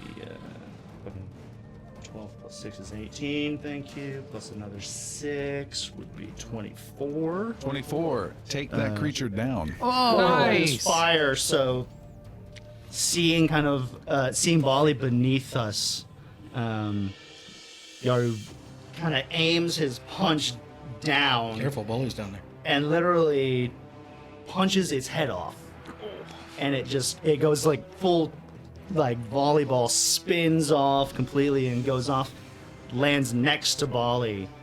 Yaru drops down and gives Bali mouth to mouth, essentially. All right. Brings him back up. Did you say tamale ball? Yeah. It tastes like tamale. With the giant creature dead, the rest of the group swarms around the remaining white like a bunch of locusts and finish it off without much trouble. Sildren, I imagine, turns around and just continually pummels this poor zombie into goo. I'm just gonna keep kiting it, Yeah, basically. like a druid in EverQuest would do. As all the creatures are dead, Molly, you are sat up, blinking. You lose all your dying levels. You do gain a wounded 1 condition, though. And as you look up, Molly, you see, however, that the final action of the Reaver creature was to summon another zombie, but it summoned one at random from the dead ones at the statue. And no. you see the body of your father rising up. And we will take our break there, and we will be back in a little bit, and we'll see what happens with Molly next. Xander and Yelena have been left behind by the group to work on her training. And we will now take a brief moment back in time a week or two and see what they have been up to. Before we do, let's get a quick recap of what happened with Xander and Yelena from Jeremy. Yeah, so if you guys recall, the last time we saw each other, we were out at the Endless Pond. It was a huge area. There was a giant lake with a hole in the middle. I had to build a bridge that went out to it, and we had to go down inside of it, and there was a giant ice cavern. Inside, there was a bunch of different Colium guards that were there. We fought them all off, mostly me, and it was awesome. Palik was then about to take out one of the big statues that they had down there, and the Colium guy, the one that was in charge, Hatrick, I think was his name, completely freaked out and killed everyone, and said, "Don't kill me!" And so we didn't, so we brought him back up top, and then he told us all about what the Rift Seer was and what Charax was doing, and that there was a giant kraken underneath us, and we couldn't figure anything out. But he decided he was going to quit and change his ways and do everything good, because that's what good guys do. And so he went off to go do his thing. We took care of the Rift Sphere, and then I was able to get a Nexus Quill from him. I got this thing that I could write down, and I drew a whole spot where I could make it my own Nexus point that took us back to the Nexus, and that's where we were. So from there, let the adventure return. All right, that was the first recap from Xander, I think, ever. Well, Jeremy is still the king of the recap. He had to just. I'm not in any danger of taking over anytime soon. Just had to bring the heat that time. He's saying it all to Yelena, who's like, I was there, Xander. I know. Can you invite someone else here, please? It's been us for 3 weeks. All right, it is 2 weeks ago. Lightning lashes out across the stone chamber and blasts just inches away from Xander. The gnome sorcerer smiles at his young apprentice as they practice in the magical halls of the Nexus. Great shot, Yelena! Remember to lead your target when they're running. The young sorceress nods. She moves her arms close together and builds up another static charge of magic between her hands. I don't want to hurt you, Xander. Don't worry. I'm a master sorcerer. You're not going to easily hurt. Lightning crackles across the room and zaps Xander's little gnomish butt. Yelena smiles from across the room. Not gonna hurt you, huh? Yeah, well, that was a lucky shot. That's all that was.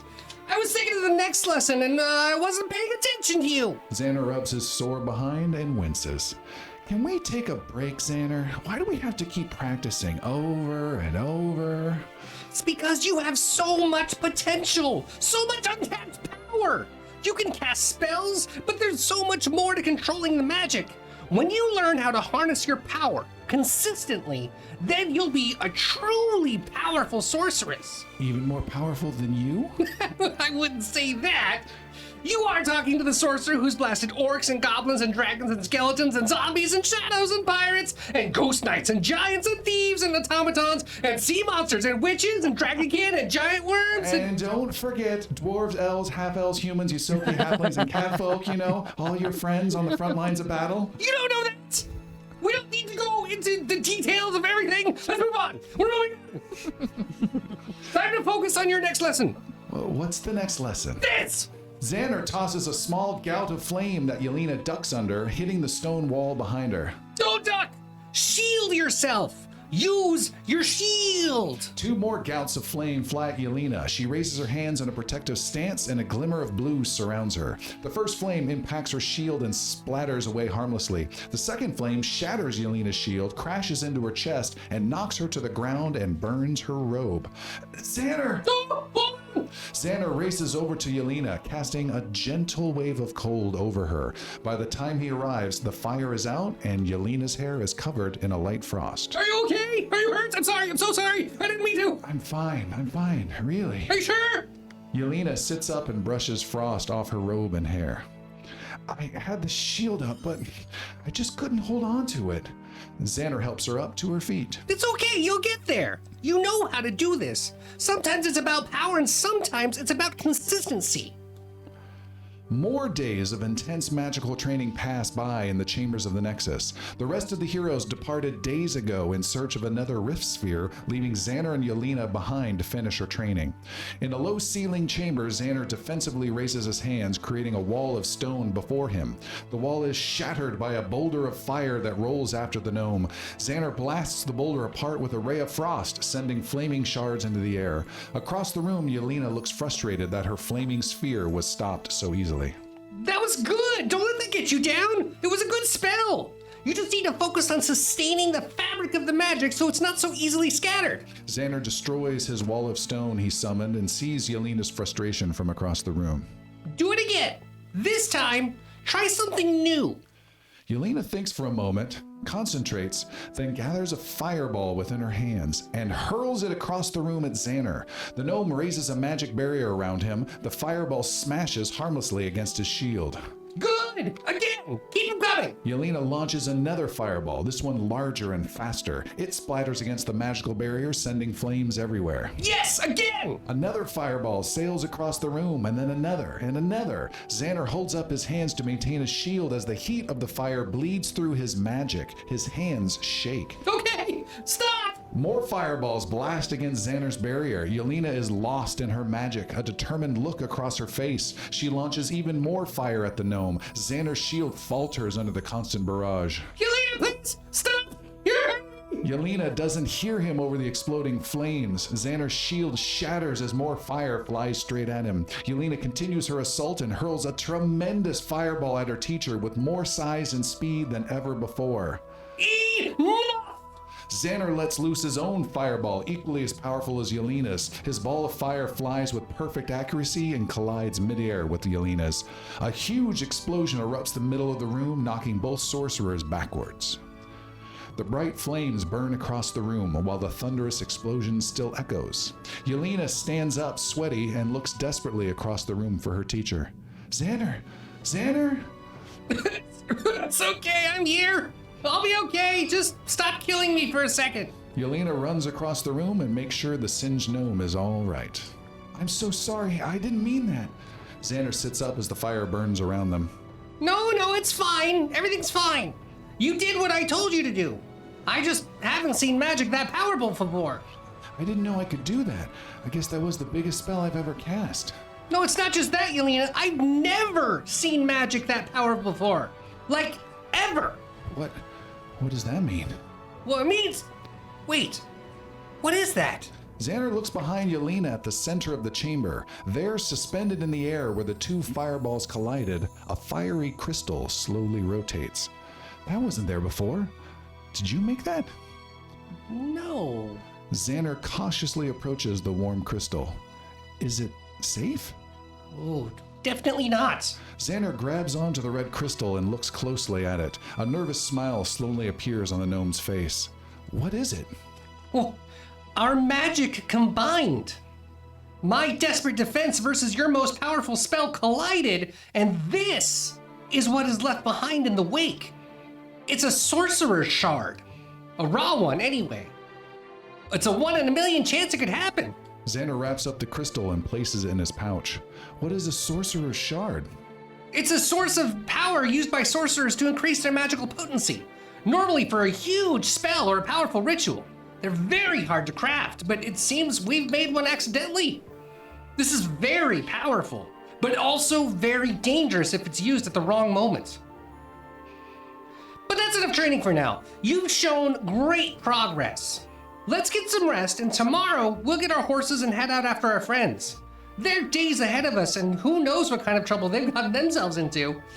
The two sorcerers leave the training chamber behind to prepare for their journey to join the other heroes, with a powerful shard wrapped up in Xanar's pack. That was a short script. Also, I don't normally do this in the middle. I love it in the script that there's fire all around him, and Xander says, "Fine, everything's fine." All right, so Xander, you guys are several days behind your friends. You do have access to horses that have been provided from a king's stable you guys have just outside the city of Mirskan. She has not even been outside of the Nexus once yet, so that should be a thing for her. In addition, we have retconned a bit a device from Yaru. Yaru, can you describe this device a bit? At any point in time, Xander might feel a vibration, probably in his little wizard's hat that he has. I imagine that's where he's keeping it. There's a little jewel that Yaru gave Xander. He disconnected his connection with Kabalm, the Minotaur, new mayor of the Thousand Isles, after that explosion caused by Xander. And he gave Xander a different jewel so that they can connect on any, whenever they're on the same plane or planet, essentially, from Magenor's magical monocle. Magenor's magical Magical monocle. So you have that available to you. You can telepathically communicate with him whenever you want. Great. So in order to kind of point you guys down, it doesn't have to be much like we did with that crystal shard, right? Where it buzzed. It's like a magical mental effect. So basically, as long as you have it on your person, we can just It's a communicate. cell phone. Got it. Let it go to voicemail. It's just Yaru. This is a collect call from the Varen Collection Services. As everything gets packed up, Xander will take his magical crystal and put it to his head. And I think, pretty sure this is how it works. And Yaru! Yoro starts to, in the back of his head, Yoro just hears a very faint Xander calls. Ours extended warranty. Xander, I'm using the Force. What do you want? Hello? And Hi! Yoro kind of goes into himself a little bit. Xander? Hi, I had a real weird feeling that Piercy was sick. Is he okay? I mean, he smells a little bit worse, but no, not more than usual, I guess. It's nothing too bad. Xander, we have a lot to tell you, but let me save some time. Yeah, let's go. So I was trying to turn out Melina real fast. No, I have a lot to tell you, Xander. No, it's okay. Yes. So we traveled a long way from the place we went to, and then we're going to a different place, and now we're at a new place, and it's going to be even cooler because you're going to get there eventually, so we're going to meet up at this new place, but we might not be at that place, so we're going to go to a different place. It's the first time I've ever understood anything you've said. We are deep in the halls of Shadow Hall, Bali's home. We can meet you in the mountain pass if you can get there within a week. The mountain pass at Bali's home, Shadow Hall. Actually, if I interrupt, when you're making this call from Mirskan, you guys are nowhere near there yet. You're only just a few days out Oh, okay. from Mirskan. Okay. Time-wise, we've gone back to it. Yeah, you guys are just a couple days away. Okay, cool. We can meet you somewhere in probably 3 or 4 days' time. Is Yelena safe? Is she okay? She's great. She's more than great. She's incredible. Good. Glad to see. Yaru? Tell him I said hi. He pushes it to her head. Can I conference in? Hi, guys. Yeah, so we'll see you soon. Okay, go northeast, Xana. Northeast. Yes, towards the great Storm Range Mountains. I know where those are. Totally know where those are. Find a map. You ask the stableman to give you a map. and lead you. If you need to, you can go first to Tavernry. Yaru. Yes, Can One second, I'm sorry. Can you not give a description to Xander, and then maybe he can write about it in this little booky thing, and just and just be right here. I'm not sure that's how his quill would work, Piercy. I believe he has to create the space, and then he can teleport there. However, sorry, Xander, we're just having a moment. Come to the Three Winds Temple, and you will enjoy a fabulous weekend of. Enjoy monk-like meals. Enjoy. Rick Springfield on Sunday. Only at the Three Winds Temple. No stress, no shirts. All cats. And then there's Sunday. Sunday. Sunday. Monster truck mayhem. We're getting interrupted, Xander.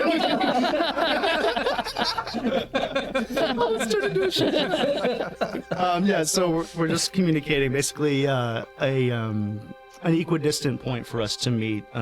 We're in the Storm Range Mountains, or we're like in Calavier. You guys, no, you're just a few days out, so you're you're at Tavernry right now, probably. Oh, okay, yeah, okay. Yeah, so this is we're not caught Okay, up yet. okay. I was We're using that actually- as if we were standing still, but we've been moving and conversating. Okay, so yeah, just meet us at the Storm Hall in 3 days' time if you can ride quickly.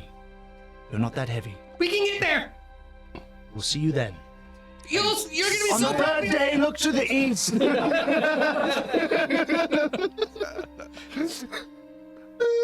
To continue this call, please pay 20 gold.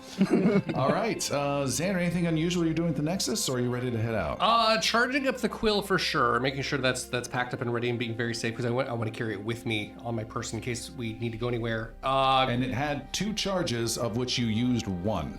Right. It has 1 charge remaining. Is there any way I can recharge it in the Nexus? No. Ooh. So I can add 1 more Nexus point when I need to. Correct. Got it. Okay. So making sure that is packed up, make sure Yelena's ready, spells provided. We're getting ready for adventuring, just me, the 2 of us. All right, you guys head out. You open up the door to the Nexus, and again, the Nexus is this place outside of normal space, totally cut off from the rest of reality. You open up your door, and it opens up into a lightly snowing, cold day over the city of Mirskan, just over a 3-story boarding house. You open up the door in a little bit of a grand fashion, but Yelena actually standing in front of you, and she just says, What is this? Where are we? This is what I've been trying to tell everyone about and keep secret at the same time. We're in Mirskan technically, but you are in the Nexus for what we are going through, and this was a magical location that we could transport to and from, and this is where we've been training the whole time. It's a safe place in the middle of what others would call nowhere, but it's definitely in a location. She's looking from this high altitude, essentially poking her head out of a door suspended over the city, and she just looks left and right over this huge snow-covered buildings and smoke fires from fireplaces. I've been to Virik before, but this is so much bigger. Yeah, it's a big space. This is the king is here. The king of Varen is based right here. His castle's over that There's way. a king of Varen? Well, he's all over the place. He's a king of Navarre, but he thinks he's bigger. But it's a place we've learned to call home, and it's not safe. It is dangerous, and it is exciting, and there's so many things to adventure, and we can't stay. I'll be happy to show you things when we come back, but we gotta get going because we have a long ride out the Storm Hall. You drop down off the door a few feet onto the roof, some metal plating steps that are on top of this boarding house mounted there. She drops down. It's cold. She pulls out some coats she didn't think she's going to need.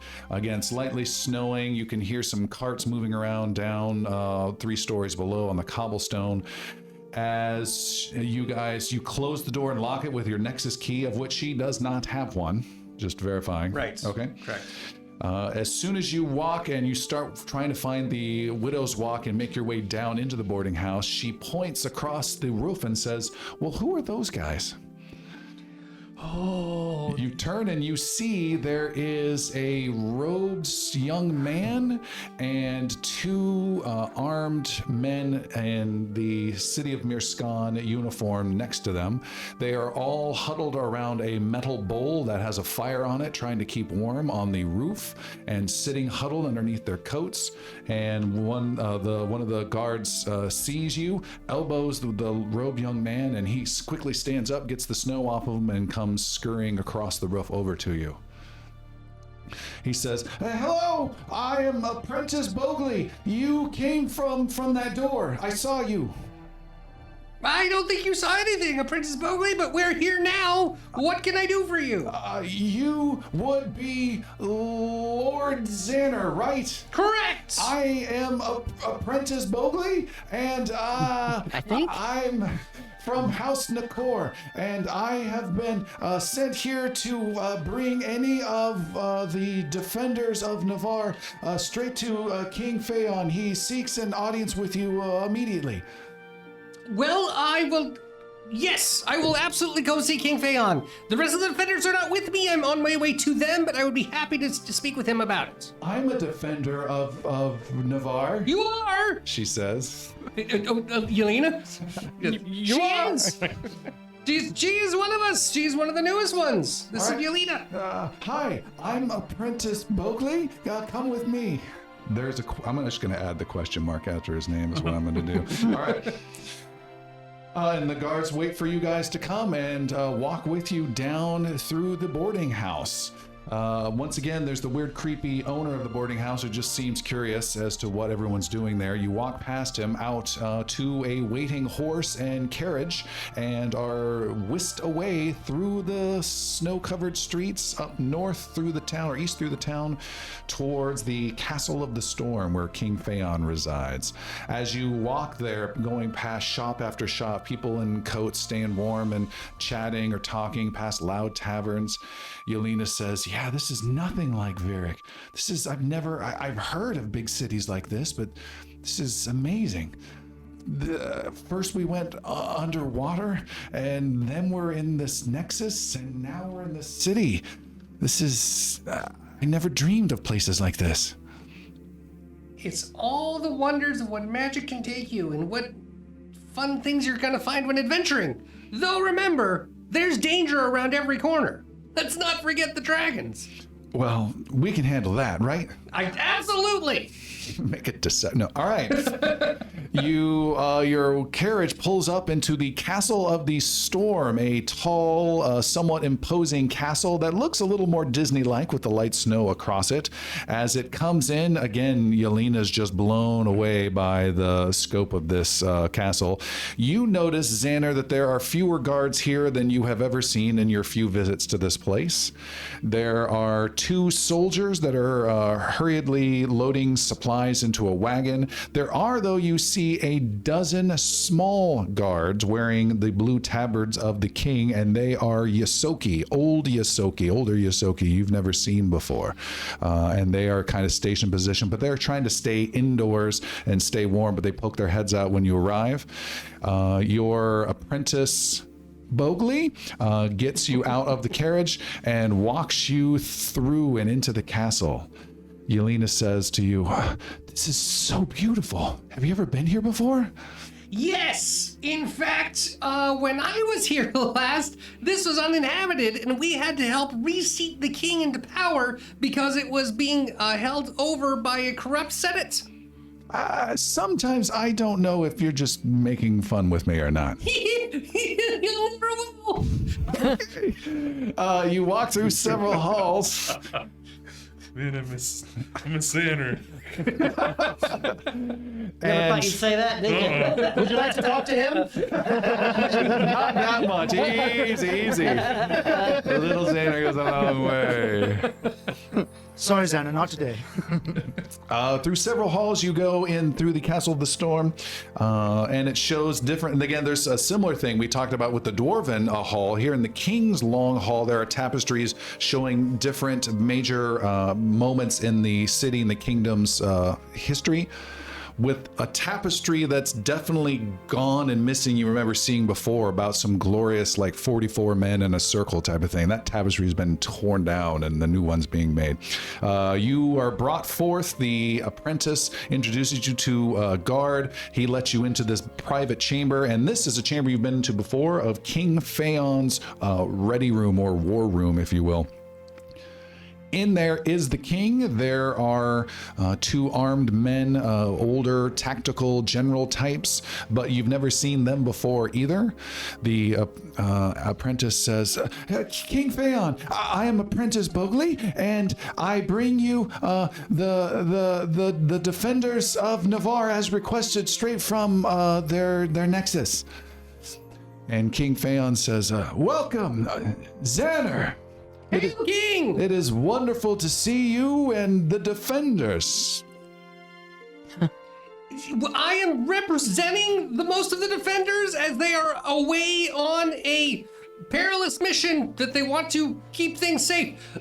Master Yaru said I had an idea to go to one place but didn't go there, so they wanted to go to another place but didn't go there either, so they went to a third place, and they wanted to meet up with us at Storm Hall in about 3 days. Storm Hall. We were on our way there when we left the Nexus and were brought straight to you by Apprentice Bogli. He says, where is this Storm Hall? I do not know it. Come in. Northeast. About 3 days ride. That's we'll get there. All right. Well, it's definitely good to see you. It's been a while since we've had you here, and things have definitely taken a challenging turn. Would you mind excusing us? He says to his tactical leaders there, and they nod and walk away. He's got a map out of the western side of Varennes with some lines drawn of different forces labeled Iveron or Thave forces, as well as blue lines from the north section as well. There's been a lot of change, as I'm sure you know, and I've heard some reports that have just filtered through from time to time about the work that you and the defenders have done, and it's certainly appreciated. As you may have heard, was so little time since I took the throne that what little army was left me by the Senate has been lost in supporting actions in Iveron, or they have even, to be quite honest, fled the army and gone to their own homes in efforts to protect, or perhaps just defect away from what they believe the army to now be. That has not left us with much to defend. The wardens, led by one Idrisil, as you know, have been sent up north to Iveron quite some time ago, and they have been doing quite a bit of hit-and-run attacks on the Colium threat up there. The last regiment of my own personal guard were sent north, where they stumbled upon Char Ice herself near the old castle lake, and the regiment was slaughtered. Oh dear. It was a disaster that has left us almost undefended. And so, with that threat in mind, and in any effort to protect Navarre, I gathered my city guard itself, not a actual army, but the guard of Mirskan, and sent them to defeat the White Dragon at the lake, only to find this was not Char-Ice, but some other dragon entirely. And the Mirskan guards were all wiped out as well. It has been disaster after disaster. So that has left most of the city and the country itself defenseless in arms, though not in spirit. The people are strong. They understand the situation. I have had to ask for aid from others. The House Nakor has risen to help, I've also had to turn to some unusual allies. In this case, the Renarian Brotherhood. They are providing protection for some key locations in certain areas, and I'm now asking them to help in the western sections of Mirskan as well, though I am keeping them on a tight leash as best I can. As would be advised. And of course, that brings me to what is obviously why you are here, as I'm sure you can gather. You are the most powerful wizard we know. And I trust you and your faithful companion. Yes, this is Yelena, who is she is my apprentice, and another very powerful sorceress. A master sorceress? Almost a master sorceress. You're apprenticing right now. She glares. You made an enemy. Well, clearly, as I'm sure you know what the next step must be, I need our master sorcerer and his apprentice to go north and slay this dragon. Yes, that's obviously what you were going to be asking me just now, and I was prepared for that. However, That is good to hear. yes, I'm glad. To help with this, there are a few remnants of the city guard that have fled and are recovering as best they can in the Brackenhill Keep, just a few hours east of the old castle lake. I will give you a letter, a sealed letter that will tell them to fall. They will fall upon your command, and them, with you leading the charge, will defeat. You will defeat this dragon at all costs for the sake of the kingdom.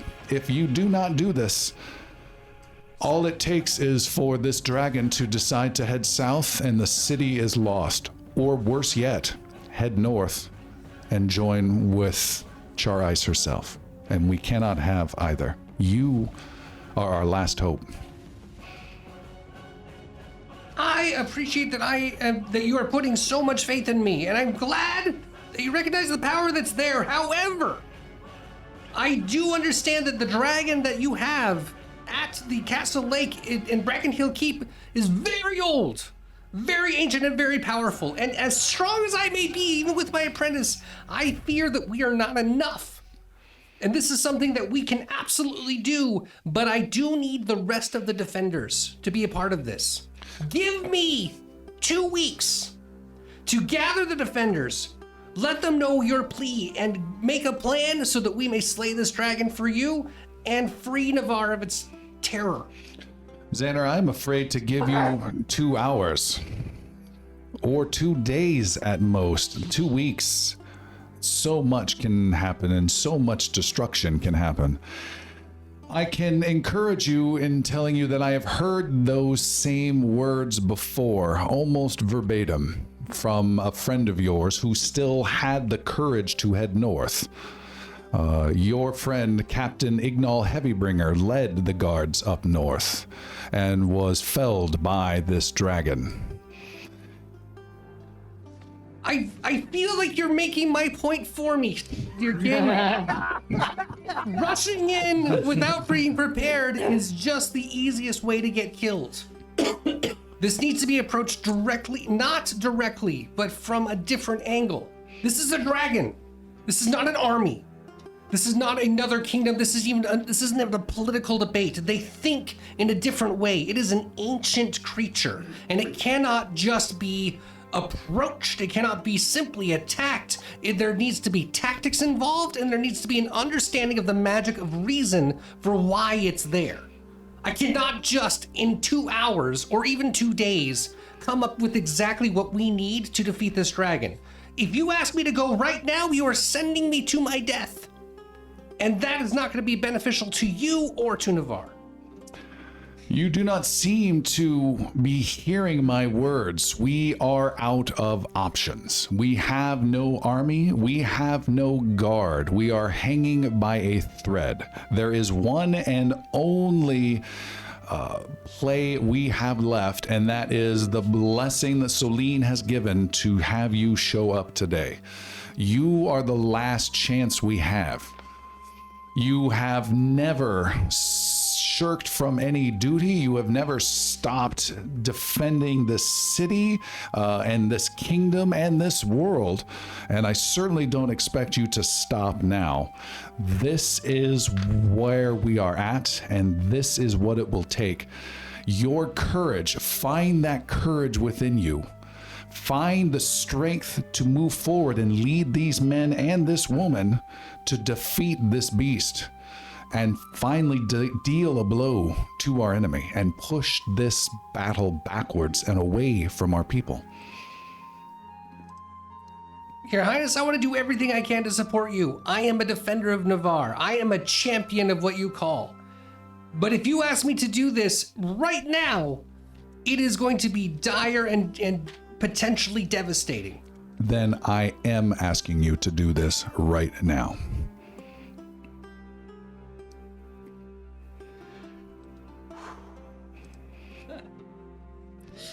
Only I had a jewel to call Yaru right now. I could... What do I do? Can I phone a friend? The number you have dialed is no longer in service. The jewel has been disconnected. It was a burner jewel. It's only good for 2 calls. Your Highness, I will not defy an order. I will let you know that if you make a request, I am giving you all the reasons that we will honor it, but we cannot do it immediately. But if you order me, as my king of Navarre, to do this, I will follow your orders. I knew I could count on you and the kingdom could count on you. And he comes over and puts a warm, reassuring, deadly feeling hand on your shoulder. He says, you will have our fastest horses to take you and your apprentice north. And I will have a young guide take you to the Brackenhill Keep at the most expeditious way and out of sight of this dragon. And I will, and he snaps his fingers and someone brings in a sealed document. This document will give you command over the remaining forces at Brackenhill Keep. Do you feel in control?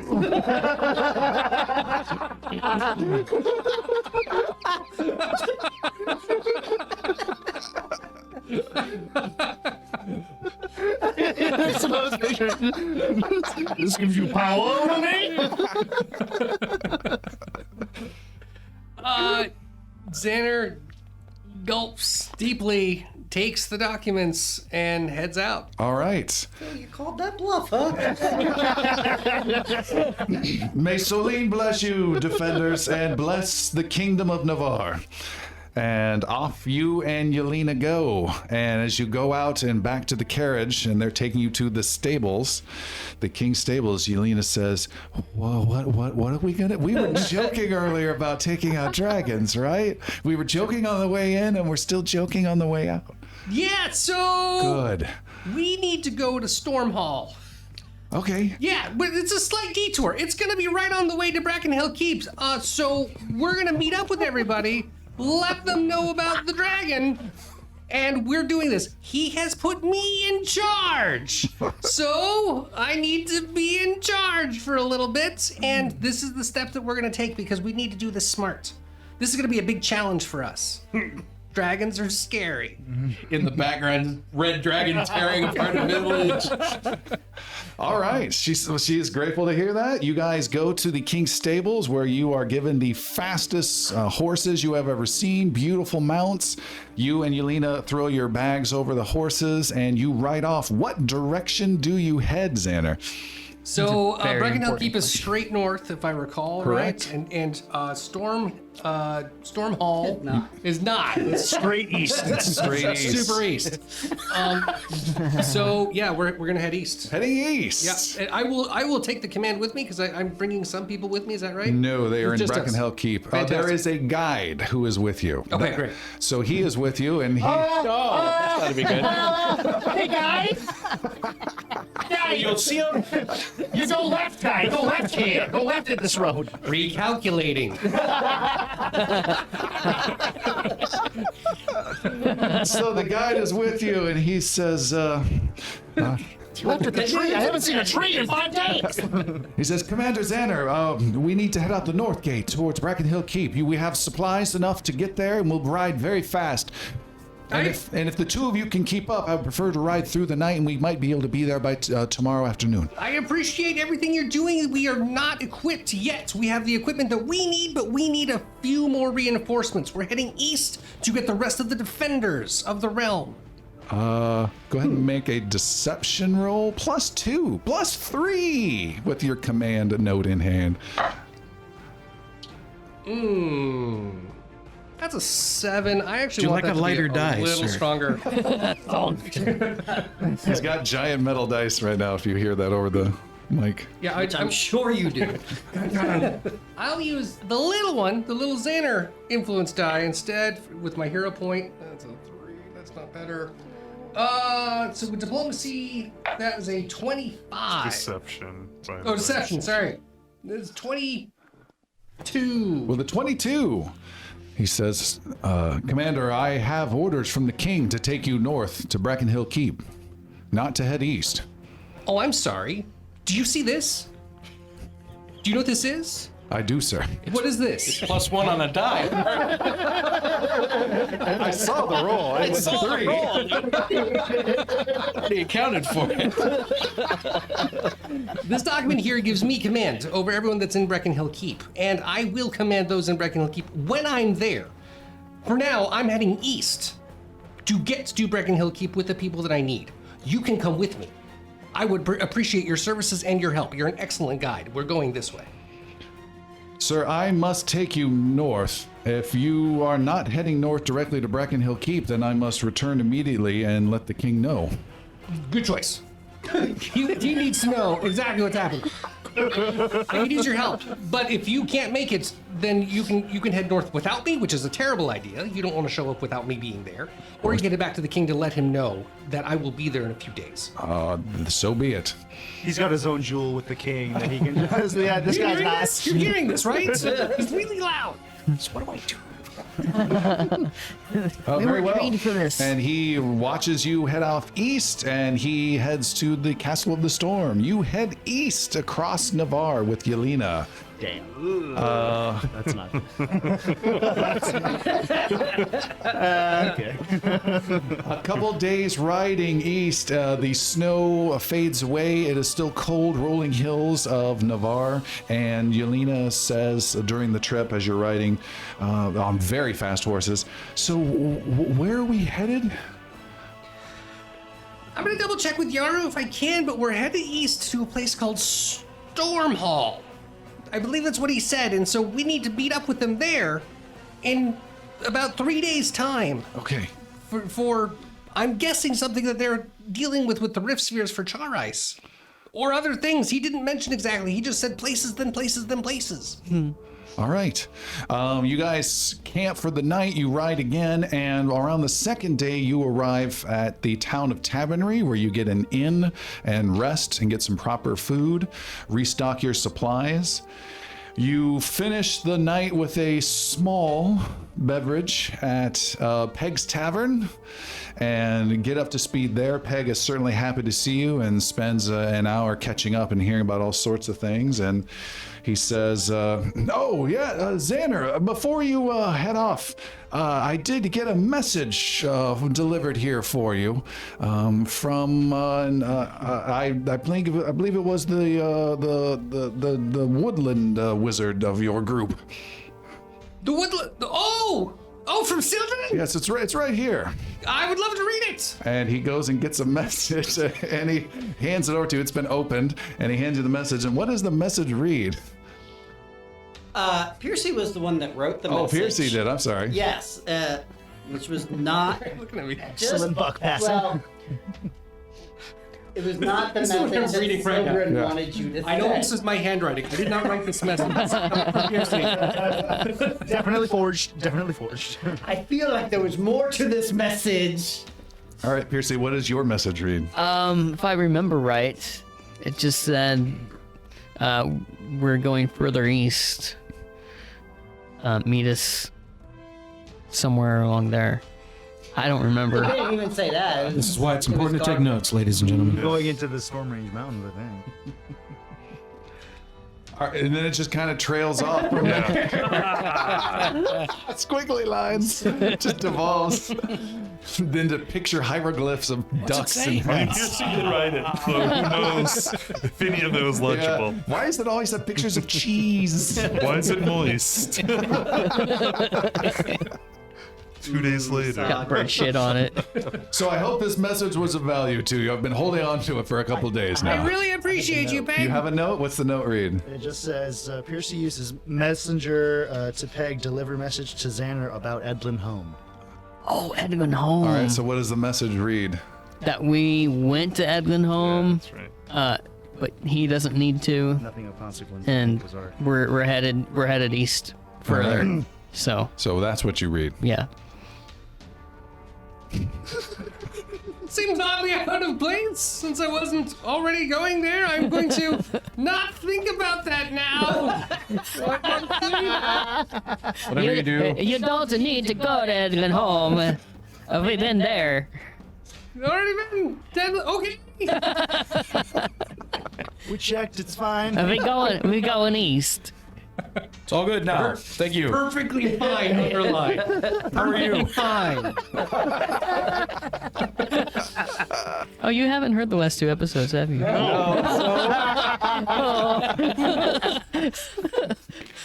Ignorance is bliss. I guess we'll just keep going. Touching Quite episode literally. of Inglorious. Well, one more drink, and this one's on Peg here. And he gets you another small half pint and says, for what it's worth, I am sorry about what happened at Edlin home. You are? What happened at Edlin home? Pats you on the shoulder and says, oh, you haven't heard. No. This is a collect call.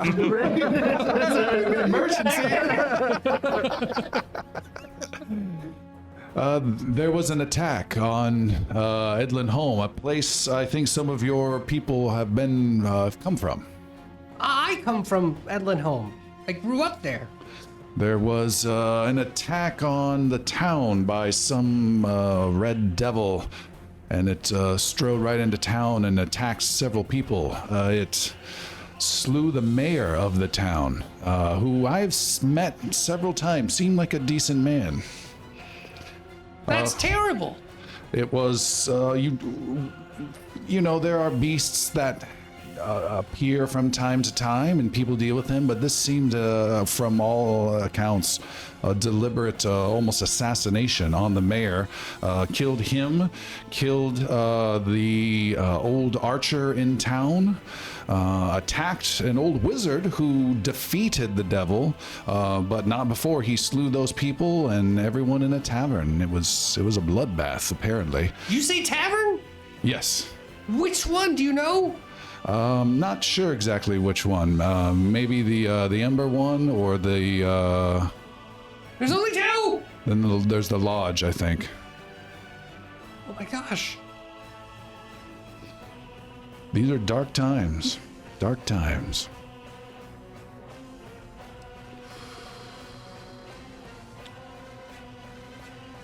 So far out of the way. Are you Thank you, Peg. I was thinking it might be worth making a visit up there. I'll think about it later on, I guess. Well, I hope the message brought you some good news. Fucking Peg.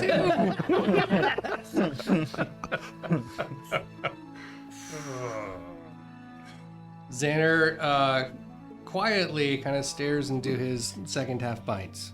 Not like this. Well, he really kind of get through. Yelena asks, is everything okay? No, it sounds like my home was attacked. And it did not go very well. Though, Ben the old wizard, sounds like he beat him. You mean old Ben? No, Gabe. Gabe, the wizard that I first met when I was first trying to learn magic, he wasn't very helpful for me, but Yeah, I know. but he was the first one I knew, and he's still very strong, even in his really old age, and apparently beat up whatever the devil was that attacked. but I'm afraid he may have killed my family. That's sad. Well, good night. She's stunned. She's stunned too. All right, you rest at your inn for the night. It is morning time in Tavernry. It is cool. You mount up your horses and you head. I will ask again which direction, north or east. Continuing to head east. East this he time. goes. Yeah, with a lot of worry, stacking up behind him and pulling to the left. But You ride east. Bali, you see your father's body rising up off the ground and looking about at 3 or 4 of you huddled around you, and then with outstretched hands stomping towards the group to seemingly attack them with this dead, gaunt face, pale skin, and sharp-looking claws for fingers instead of the warm hands you remember. You had to add that last part. Bali hobbles up and forward a little bit. You release him, you demon spirit of Dekareth. Set him free now. The rest of you see this zombie. Bali, is talking to a zombie gonna do any good? It's not any normal zombie. The spirit has my father. Bears his visage. Old and worn. I can still see it. What do you want to do?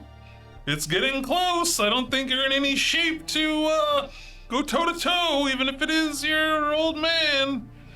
Bali begins casting a divine cantrip and unleashes upon his father's body this spell. And attacks. What is the spell? This is just the cantrip, but it is heightened. Sure. So 7d4, I think it is. What is the name of the spell? Divine Lance. Divine Hug. Divine Hug. Familial memory. It takes the form into some good damage for this one. Okay. And does... What did we say it was? It was... What is the attack? It's 22? 2, uh-huh. This would be a 30. 30 is a hit. 30's a hit. And that's... Is it 74?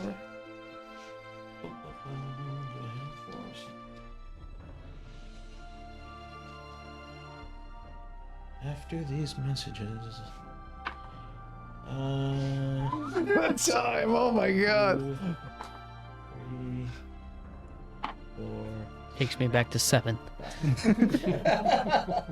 10 points of damage. 10 points of damage. What Good type damage. of good damage? You blast the zombie. It continues to close in. Your group is just stepping back little by little. We're just clearing a space. We're out because we don't. I don't. Palik will rush in and go stand side by side, Bali. All right. Let's get him. Bali, If you're good with this. you have another turn. I have another turn? Yep. It's still going. So it's kind of this scene of the swelling music as Luke is lashing out. Ah! And another series of attacks comes. And Tim, are we on regular music now? Yes. Cool. Much is better. 39. Is a critical hit on your father? Sentences I have never said. 1, 2, 3, 4. What was that? That was 3, 4, 12. 24 points of good damage. 24 points of good damage. Drops your father's zombie form to his knees. He continues to slowly crawl towards you and is getting within just a few feet. This is horrific. You see, That's he not has. your father anymore. Ollie, give me a hug, son. Ollie, come here, son. Come here. Come here, son. Dad? Give us a kiss. Give us a kiss now. You missed Christmas. I've missed the last 6 Christmases. You think you've noticed by now? The drink always makes you mad. Send me back to the brink, son. I'm tired now. I'm fucking dying. Let me die. Go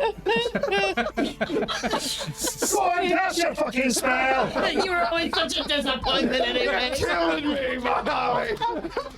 I'm never gonna die at this point, am I? You can't even kill me, right, boy? Swim back to life. How's your brother doing? He would have killed me by now. Your sister can cast a better spell than that. Polly just turns to the ground. You see what I have to put up with? You busted. Santa's father's not the only kitten in this world.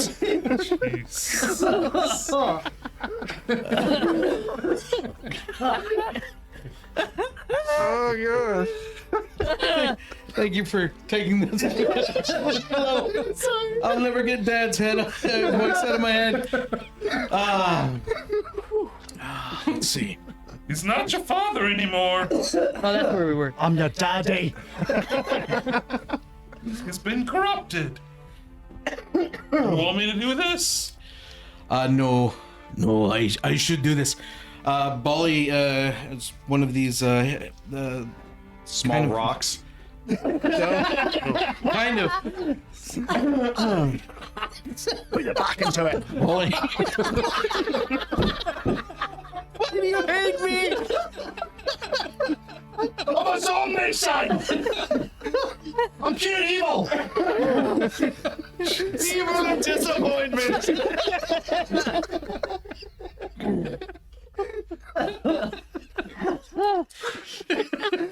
Look at you've got your mother's legs. I might be dead, but you're the one who's rotten.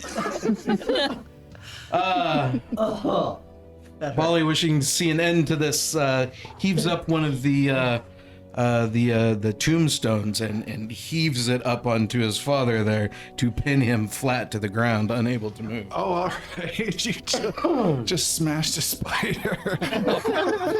You heave a tombstone on your father, and you have crushed. It's just quivering arms. The only reason I'm taking this action is because of him and his voice. You've turned my father into this noble guy, drunkard bastard. Let me tell you a story about Bolly. You remember that time on stage when you were throwing up everywhere? Yeah, that old. Throw. Very nice. Otherwise, Zero will just keep the head with him. Just haunt you late at night. I'm still dead, Bolly. You can't finish anything. Before it dies, it just as it's getting crushed, he's I don't remember having any corn. And it dies.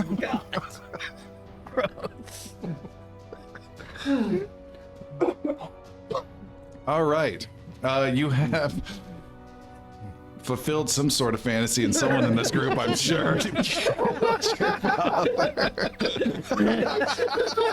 gonna go back and check the video closely. Do it. Police that one say it's okay. Urging him on. Do it for kids everywhere. A rise in viewership on this one. And you do all dwarves. Sons, that's the name of this episode. An all dwarves episode of the book. Just disappointment is the name of the episode. All right.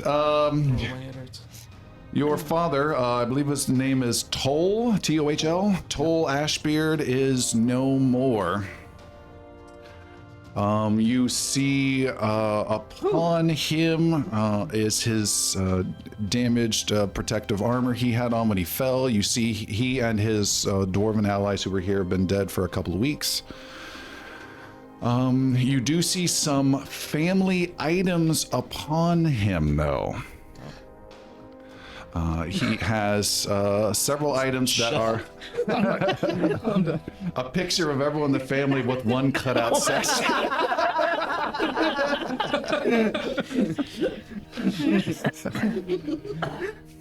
There are some family items that you definitely don't want anyone, or especially any undead, to be messing around with, and so you collect 3 things from him. One are some bracers, so little forearm guards. They are bracers of the Stone Father. These you don't have to identify because you've seen these over the years in your father's care. Bracers of the Stone Father are essentially a replacement for your, if you want, your nice robe that you have for protection. These give you +2 item bonus to armor class and all saving throws.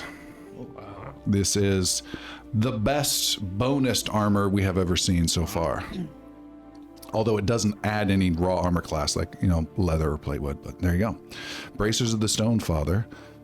He also has provided you an old family heirloom known as the Ally of the Ashbeards. It is a lightly glowing gem on the end of a simple copper necklace that has been handed down through the Ashbeard family for generations. It was used originally by magical stonemasons long ago. It has also been used by Ashbeards to aid those powerful in magic. Once per day, you may infuse a target with spiritual energy, refreshing its magic. This is one action to do, only once per day. The target that doesn't say, I'm going to guess touch, recovers 1 6th level spell or lower. Or they can recover a spell slot if it's Xander. Doesn't have to be you. Or they can recover it can recover all of its focus points, which applies to Yaru. Son. And some others. For a quick clarification, this was his father's tomb, right? No. Oh, okay, so his father died fighting. Yep. Okay. At the base of the statue. There's also a. Twice. One for showing and one for blowing, son. There is a note written in his handwriting here, and there is also the Horn of the Forge that his duty of office had. It is a horn when blown summons nearby guards here within the Shadow Hall. So all dwarves across Varen know this call and know that it is important and to come to the aid. And that's what you have. What was the last one called? Horn of the Forge.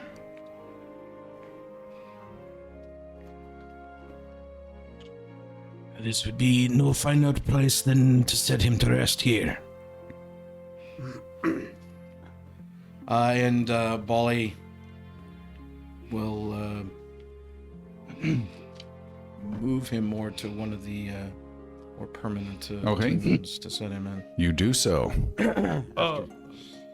There's like a ruined tomb right next to Palik. She kind of wants to look inside, kind of nonchalantly. All right.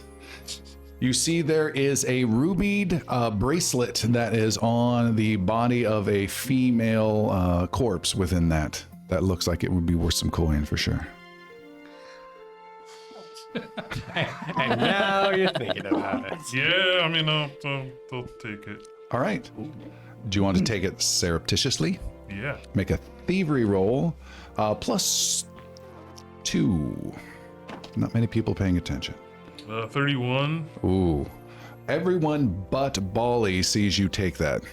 There's just a Wait, lot. I gotta see if Bali actually. Disappointed fuck. He rolled a natural 20. Oh my god. Everyone but Bali sees it, you're sure of, You're but in then his you house now. hear this clank of the coffin lid that's really loud behind you. You turn around and see drops the Bali is body. staring right at you.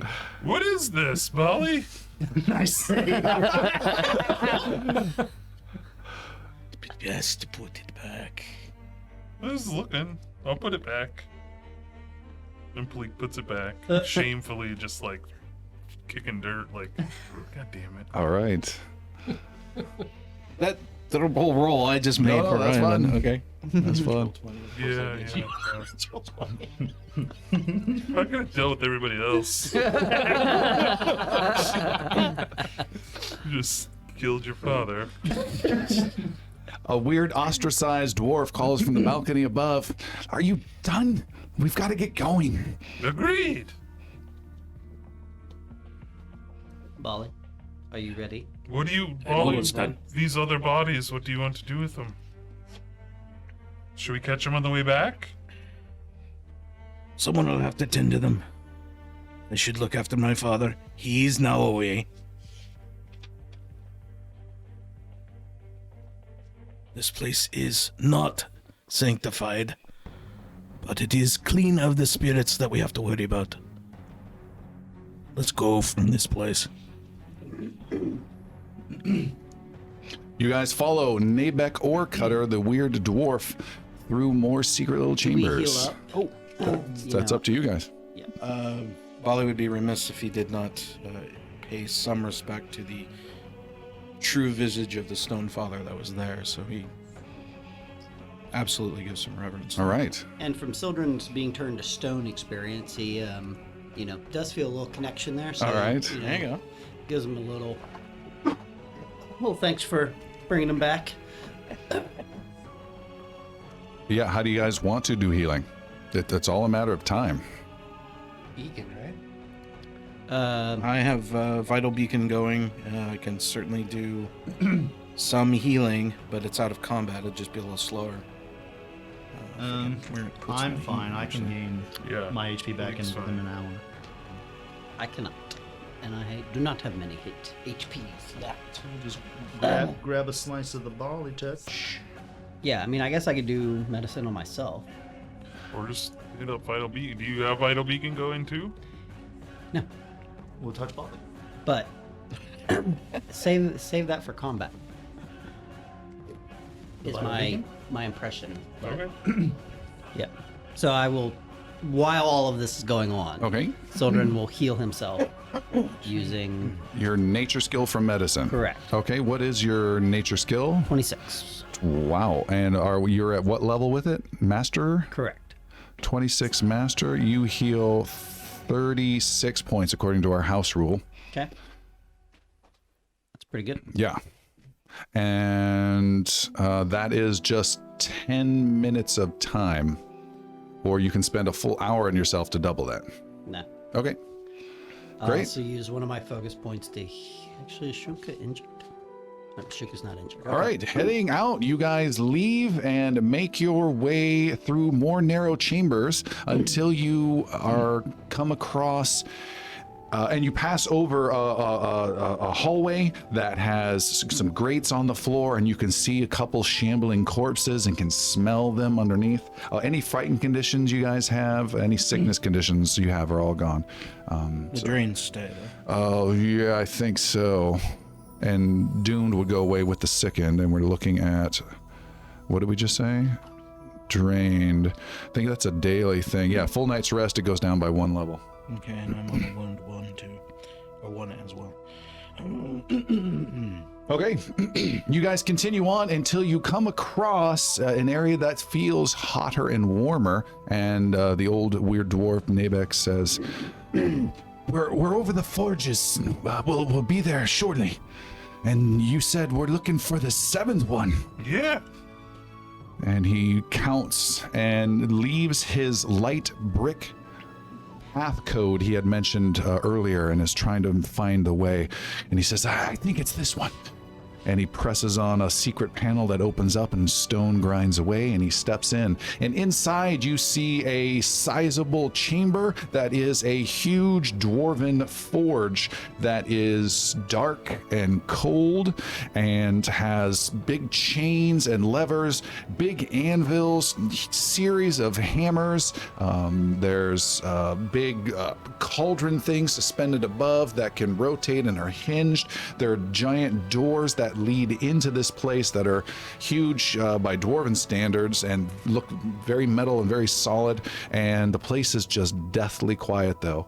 Although you can again hear some moaning and shuffling just outside of that big door as you come into this chamber, maybe drop down 5 feet off of a hidden shelf, and are now within the 7th forge of Shadow Hall. Speaking very quietly, Sildren says, I thought this place the forge was supposed to be lit. Is the forge not lit? It is not lit. If this is the right place, then yes. Then You sure this is the 7th one, Nebek? Yes. What does it take to start one of these forges? It takes a master smith to get it going, and it's gonna take a while. Define a while. 10, maybe 15 hours or so to get things heated up, get things moving. That's talking magma and magma channels, especially if the other forges aren't lit. We don't have time for this, as it were. How else are we gonna do it? Can Nebek, can we poke around and see where they're at on making that mithril pin? Has it been started? He looks around and says, "Yes, it's right here. It's cold. It needs to be heated up, and it needs some final adjustments. You can see it needs to be pounded and reshaped here. I'm thinking 15 hours total, maybe 20 to get everything done." You have 2. I'm not Scotty. And there's no way to speed it up. No, What if we went to another forge? Are they all gonna take that long? I don't know. It depends on if they're lit or not. I thought you were the master smith. I am. I just said that. We need your expertise. Right. And others. How So far? be quiet and listen to the cat. How far away are the other forges? They're not far. You go out these doors. Do we check them all? Sure.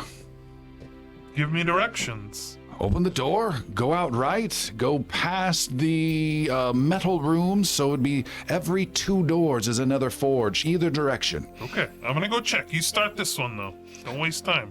And he goes over and he starts checking things with chains. And I need some heavy muscle here. Pull down on this one at the same time. Here I am. Oh, and All right, hang on. they start pulling things, and there's grinding. You can hear some little gears of up above, and things start moving. And you can hear down deep below a big banging thunder sound as metal is moved. Before Palik leaves, Sildren just taps her on her shoulder and says, "Good luck." I'll be right back. No problem. Hopefully with good news. With that, he also casts status on her. All right.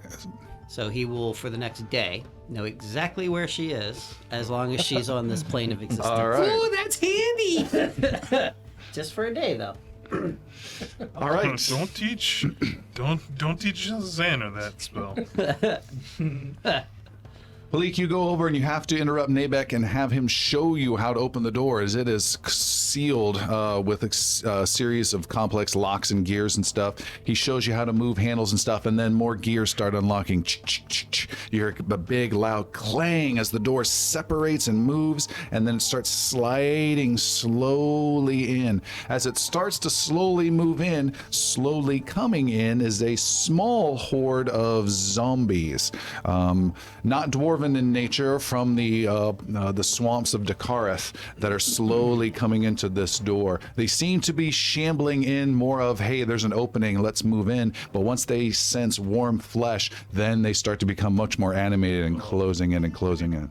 They'll try to close the door. Oh, okay. You start to close the door. Nabik is like, oh, he comes running over and helps you, and several zombies are in and take a couple swipes at you, Palik, as the doors close slowly behind them. What is your armor class?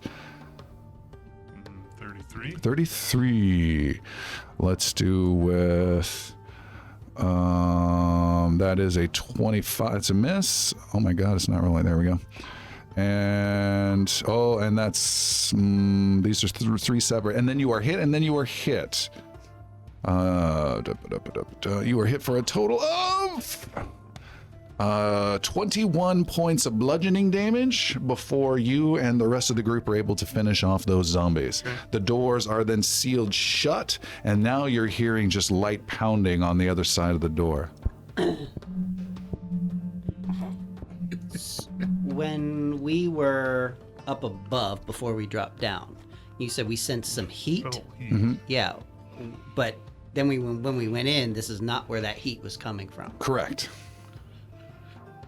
So I want to like go up to the other doors and see if any of them are like I can feel heat through any of them. There are no other doors. There's the double door you just opened and closed. He said to go out, and there's a big hallway outside. So the door into this forge that I just opened now has zombies in it? It didn't have zombies in it before. Oh. Because it's not the way we came in. There's the way we came in, and then did that passage continue on? Yes. That's where you need to So I'll backtrack and find where it was Do you hot. want me to accompany you? Yeah, if you want. Okay. Great. All right. So, I guess I will let Palik lead, and I will follow Palik. All right. Meanwhile, Xander, you and Yelena are riding out east and are just leaving Navarre and are entering the kingdom of Calavier. How do you want to travel? There are two ways to get to Shadow Hall. One is to take a safe route that is well known, and that is head straight east all the way to the main city of Canebrin. And the other one is to take a more direct route that could possibly be more dangerous, which is along the Storm Mountain Range. Oh gosh. So the most direct route, that's going to be the 3-day ride, right? And the indirect route would add some time, or other way around? Oh, yeah, about that. Yeah. It took you two and a half days to get to Tabernary. Okay. So you are quite a ways away. You're at least another week away. Okay, wow. So not the 3 days. In that case, Xander's going to want to be the most direct possible. And because no one knows of Storm Hall, at least no one in Mirskan did, it certainly didn't seem like a familiar term that was going through Tabernary. Xander's going to continue to ask when he gets into location. So it might actually make sense to go through Canebrin to get directions to where he's going. Is that what you want to do? Yeah. Okay. You ride fast as you can towards the east. There is a small town on the edge of Navarre in the border that is Atharay. There you're able to ask the people there. It is just a small little trading town that is definitely part of Calavier's regal presence. They've got the flag of the queen there. They are respectful of you. They ask about news that you have of the West. You are able to ask them in particular about the Shadow Hall Dwarven location, and they can confirm exactly where it's at. So you know. So you can use that to whatever advantage. You can see that on your map, and you know exactly where it's at. Do you need a laser pointer for me to show you where that's at on our map? We're staring at the giant map. Is that right? I can't even see your light. It's right below that, Chris. Right there. I don't even see the light at all. It's right below his blue light. Is it a red light or a green light? It's a blue light. I don't even see It's it. like right in the center of the I map. can't see it from my It might angle. be blocked. You might be blocked. Start up. Oh, now I saw it. Now I All saw it. right. Follow. Right there. I barely. No, southeast. Right there. Southeast. Hang on. Okay. Oh my God, the laser pointer is useless. The cat is excited about the laser pointer too. That one. That town is where you're at. Yeah. And Right, but I then was looking for the Storm Hall, man.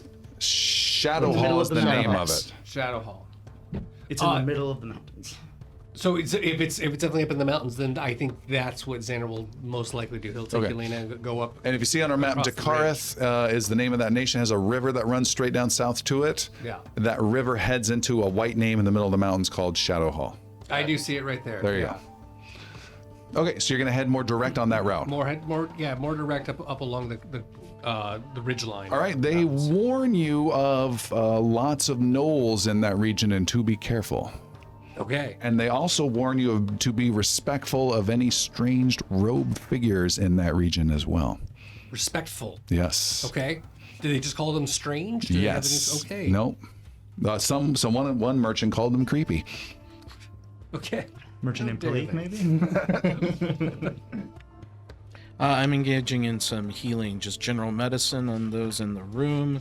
This would be Yaru and Piercy and myself. Okay. Well, hold on. Before we're still with Xander over here. Xander, during that time, you are able to communicate with Yaru, who gives you an updated location of where they're at this point in time, which is just now entering the Dwarven Kingdom. Xander, Yes. do be cautious on the mountain pass. Make sure not to startle anyone, and if you are startled, do not make it known. Does that make sense? Yeah, don't be loud or don't be afraid. Be more like Yelena than yourself for the next few days. That's an interesting way to put that. All right, I shall try. Don't worry about the gnolls so much, you can probably take them. But anyone you see who reminds you of me, or even Bolly, take very good care around them, and try not to see them at all. That's an interesting cryptic way to put it. I'm sure I'll be fine. They have likely already seen you. Okay, good to know. Just be calm. Be calm. Okay, We are now entering Shadow Hall. that's good. That's where we're meeting, right? Yes. I have a lot of things to tell you. I spoke with the king. Okay. He Am I in trouble? Yeah. You are now. We all are. there's a lot to talk about, but he has given me command over the remaining forces at Breckenhill Keep because of the dragon that's killed everyone else. He wants us to fix it. Well, the dragon is certainly on our list, but we were putting that on the back burner. Yeah, we got like 3 days. We'll talk about it when I see you soon. Bye. And he hangs up. He First time slams the somebody gem wanted to down. talk to Xander longer. Xander, you then head northeast along that mountain range. I need you to make a survival roll for overall avoiding of general gnollish related threats. Gnollish-related They threats. are known to roam this area. Jeez, that's loud. With my survival, that is a 23. With a 23, Xander, there are not one but two small skirmishes you and Yelena have with gnolls along the way, small little raiding gnoll parties that the two of you start to launch attacks at. She is still not consistent at all, but it is great to see her taking more of an active role in protecting the two of you. I need you to make a general spell attack roll, add +2 for Yelena having your back. And this is an overall how you handled those two encounters combined. Overall spell attack. Okay, I'm gonna use the big one again, not the attacker die. Here we go. That's pretty awesome. For full spell attack, that is With +2. With +2. 18 and 21, that's 31. Whoa. No, 41. What? The two of you decimate every gnoll you come across from range, never taking any damage whatsoever, and it seems almost like child's play, and are completely unharmed on your journeys along this mountain range outside of That it. could have been us, children.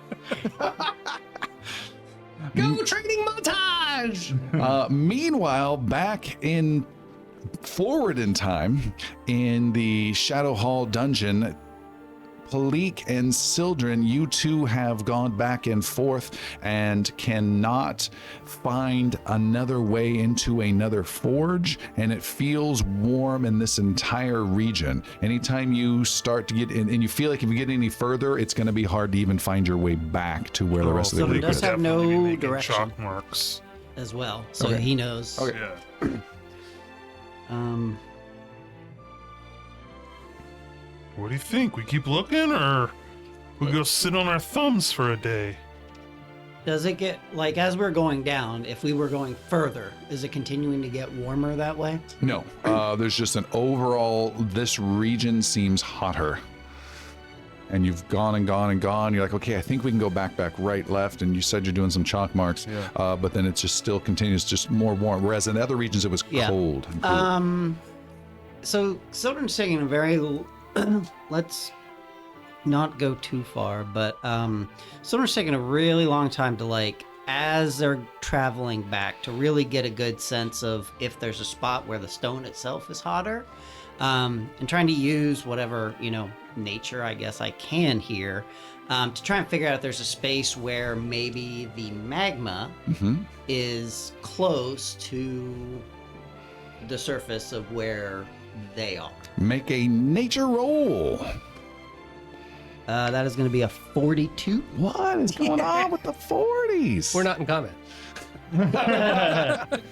You are able to discern that this heat is definitely coming from magma that is definitely below this area, but it is not specific to a particular room or forge. And you guess there are a channel or some major area of magma that's moved through to power all of these forges. Do I have can I get any sense of how deep that is compared to, like, where we are? Like how much further away is if you were to mine straight to it? Minecraft Yes. your way straight down? Yeah. It is deep.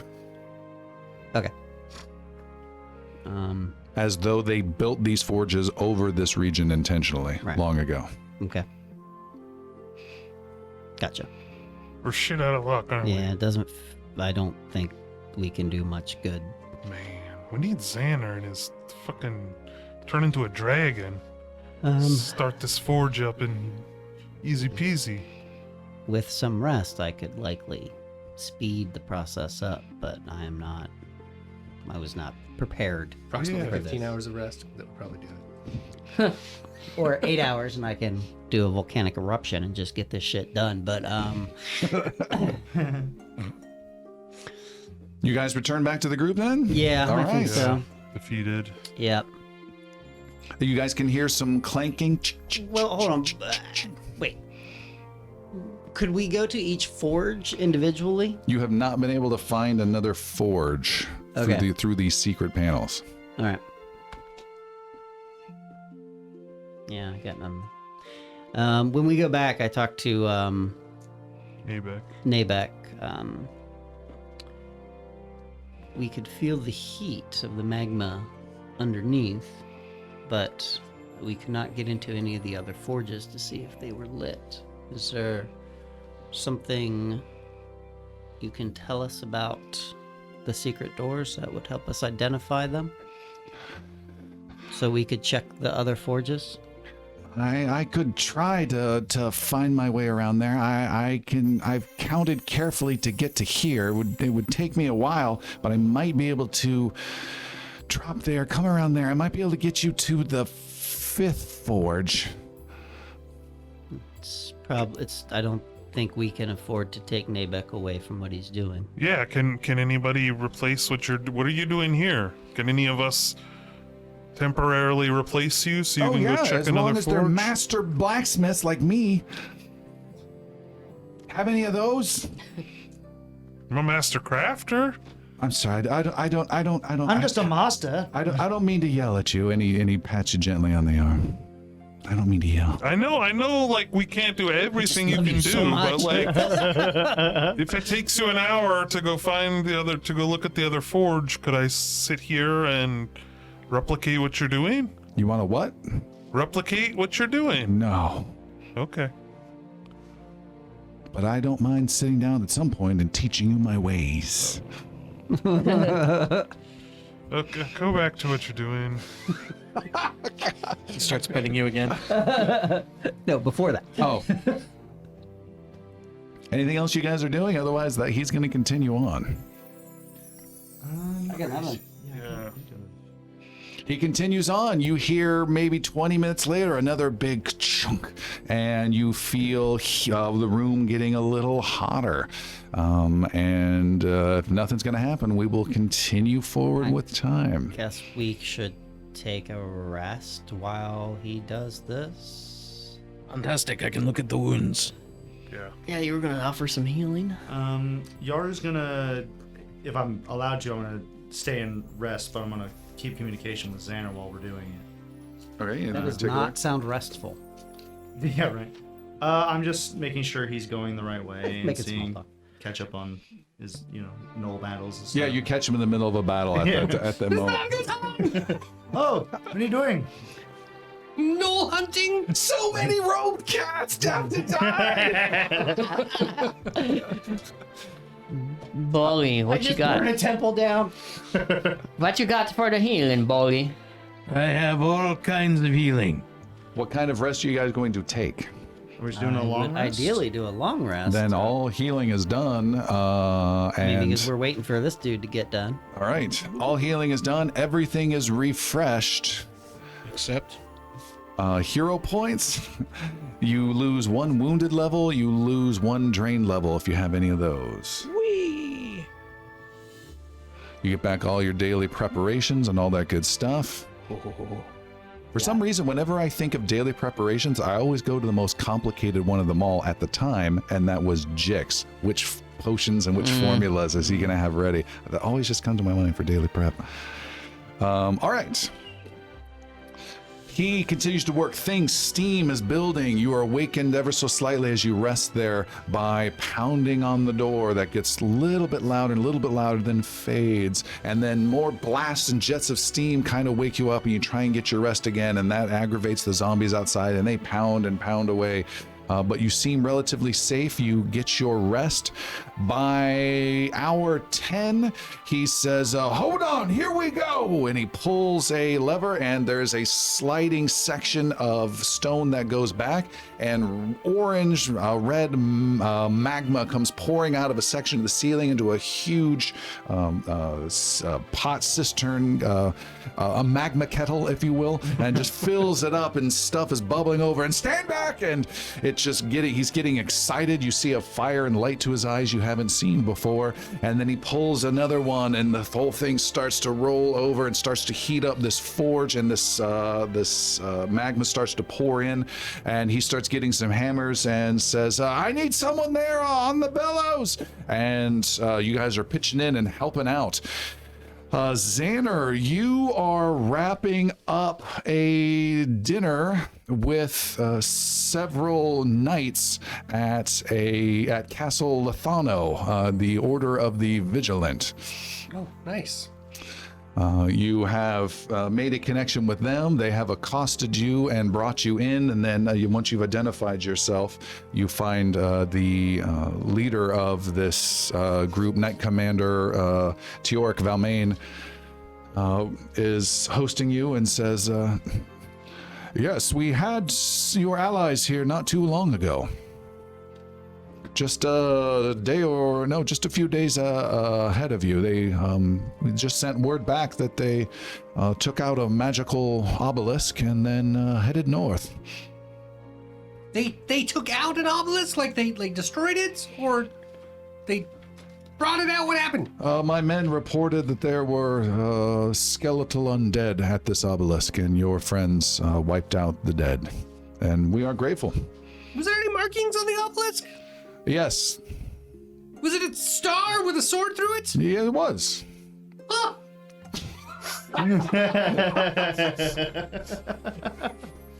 It's gone now? You said it's all cleared out? It's been all cleared out.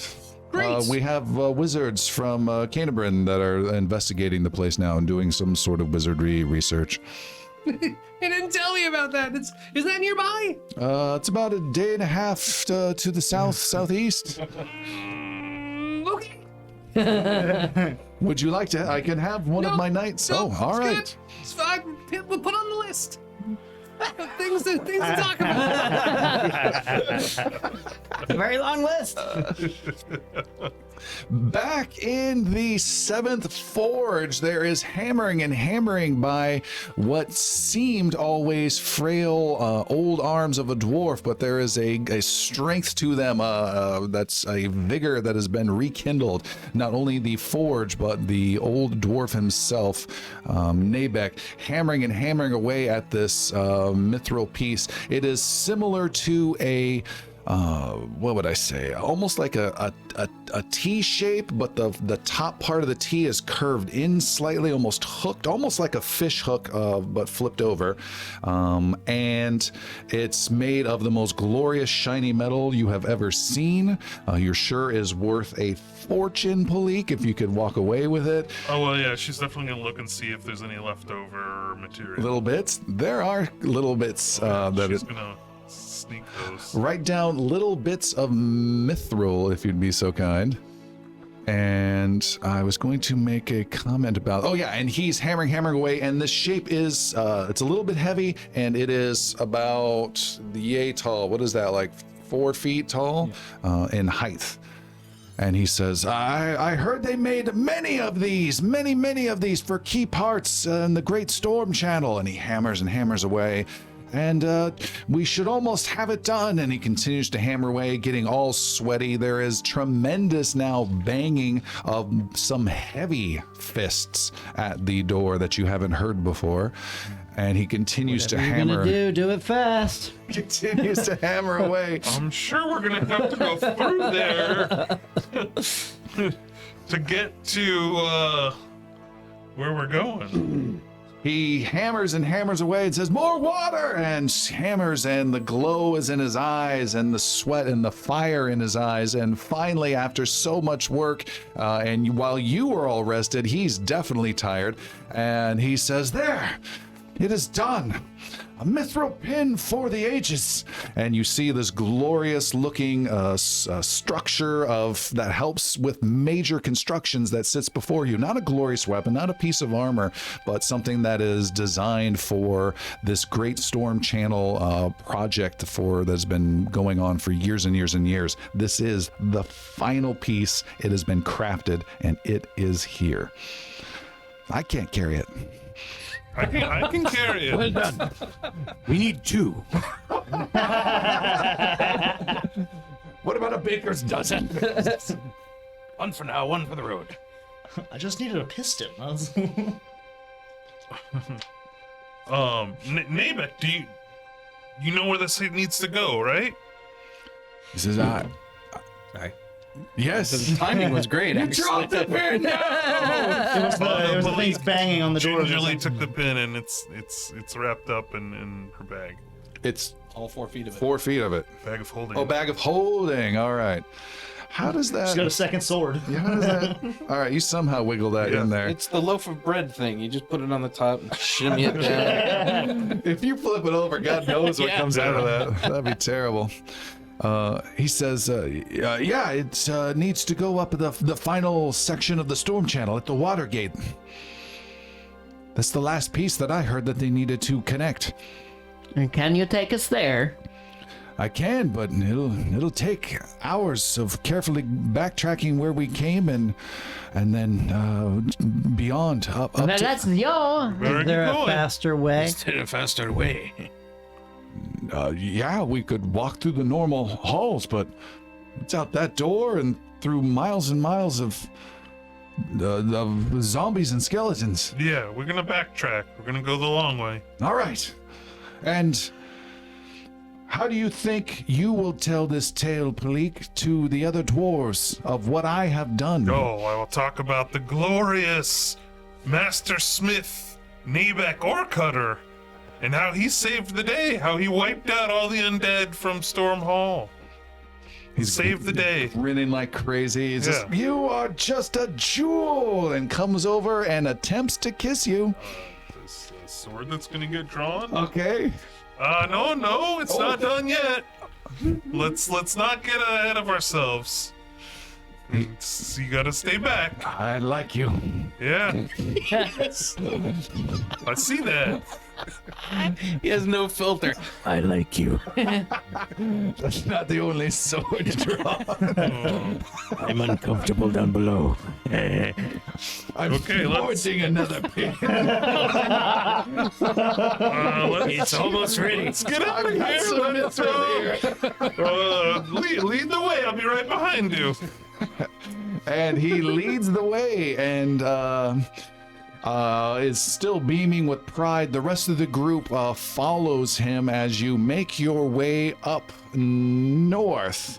As we wind through different passages and corridors, you backtrack some areas you know, some you don't. He gets lost easily for an hour and then heads in a different direction. Bali, were you doing anything with any of the equipment? Were you wearing it, not wearing it, using it in any way? Yeah, I have something to do with it. The bracelet is just it's a kind of an upgrade to the bracers? robe. Yeah, the bracers. Yes, they replaced the robe. They replaced the robe. You can't have both the robe effect and the bracers at the same time. Right. But I have another set of bracers as well, which were the bracers of dashing that were given to me. Okay. So are those off now? You cannot wear the two bracers at the same time. Not wear the two bracelets at the same time, so Make those a will have choice. to come off. I'll have to find a new individual for that, Sildren. And For what? yeah, He wants to give you the bracers of dashing back. Cool. Yeah, take it. All right, Children is taking those. Unless I have braces of missile deflection. If you want those, I'll take the dashing. that's fine. I Plus mean, 2 to ranged attacks. Essentially. Plus 2 to plus 2 versus range attacks. Yes. And you can like greater- activate it if it's just a hit or something, right? Yes, there are braces of missile deflection greater once every 10 minutes. Yeah, I mean the bracelet of dashing, since I'm in that utility role, would definitely be more helpful for a Okay. for a melee All right. or And somebody that needs what does to. that do exactly? Do you know what that does, Christopher? Yes, I do. Bracelet of dashing? I can give you all of that information, but essentially, you shing them together like Wonder Woman, and you get an extra action once a day. Extra And you get for extra- movement or just extra action in general. That does not sound right to me. Yeah, I'll have to. braces of dashing. Yeah, you get an Movement? extra like 5 feet of movement or something, or like Plus 1 10 feet. acrobatics check. Activate. You get plus 10 foot 10 foot status bonus to speed. Speed. And the Yeah. acrobatics plus 1 is passive. It's a permanent, as long as you don't have anything else giving you an acrobatics item bonus. So yeah, once per day. Once per day. For one action, you can get plus 10 bonus to your speed for a minute, which could be huge with you. Once per day, Yeah, for correct? real. Once per day. Okay, cool. Anything else, Molly? Sildren, Oh yeah, go ahead. Sildren has something. At some point in time after the rest, and Sildren does this kind of low key, but he memorized the 4th level status spell, which is up to 10 creatures for a day. So Sildren is now tracking. He's GPS everybody. Everyone here. Everyone's low jacked. Yeah. All right. Okay. As they slept, he woke up 5 minutes early. Little tag. in I the did ear. want to. Ow. Right. Is it an appropriate time to read that note Oh, sure. and go over that? Yeah, well, you were resting and maybe you were on watch or something like that while everyone else was sleeping. Yeah. You read your father's note in his handwriting, and it reads, "The dead have broken through the flat gates and poured into Sunderforge. We've lost many men holding the king's home before finally withdrawing to the hall of the Stonefather. The dead are endless. They have clawed and banged at the doors for 2 weeks now, searching for a way to get in, to get to us, searching for a way in to defile the cherished fallen here in Stone Rest. We are out of food and out of water. The raspy moans of score haunt us day and night. We will make a stand, but the horn will not be blown, for there is no one who can hear us but the dead." And that is it. And a power chord starts to play because that was poetic as shit. That was awesome. Piercy would like to use Warren Navigator to help as we backtrack. to help expedite the Perfect. backtrack. Then that time I mentioned of wasted time did not happen, and you help expedite the path back. You guys make better time with Piercy, and you find yourself. There were 3 regions of the Dwarven Hall, and you are now at the uppermost region of the area and going again through these little secret corridors that Bali has never even heard of, and is so bizarre that they're going everywhere, like Swiss cheesing this whole place. And he finally gets up onto a tall balcony, long line of stone, almost like a tiny little shelf that is maybe 1,000 feet up above the ground, and it just drops and drops and drops and drops. There are shelves and sections for mining operations that have long since stopped. There are homes and stuff that have been carved out of this, essentially a giant, perfectly cut chasm of stone straight down. And in the middle of it is what could be best described as a very wide aqueduct of very quality made stone that is suspended from above by huge chains. And the aqueduct channels essentially go for some distance, and then it drops down, and there's another long, just flat bridge with the sides that are raised up to carry the water down, and then another one and another one. There are some ladders that can connect some things. There are some construction scaffolding connecting some stuff, and you can see on all of this section, it just goes and goes and goes and goes. It just goes for miles down this huge, massive chasm. And throughout it are tons of walking corpses, some slowly climbing up these little ladders to get to the next section. Some there are no ladders, the construction guys took them down, and just the mounds of undead climbing on each other are able to get up to the next area. A bunch are just standing there, there's no room to move. Some are just toppling off and falling over. Others are able to shamble off where there are actual paths to get off to, or even fall down and get off onto. You can see this has been a major access point for the dead to get into the Shadow Hall Dwarven community itself. And as you see all of that, you can see at the very end, the highest point, just where the end of this cavern is a big section of metal gates.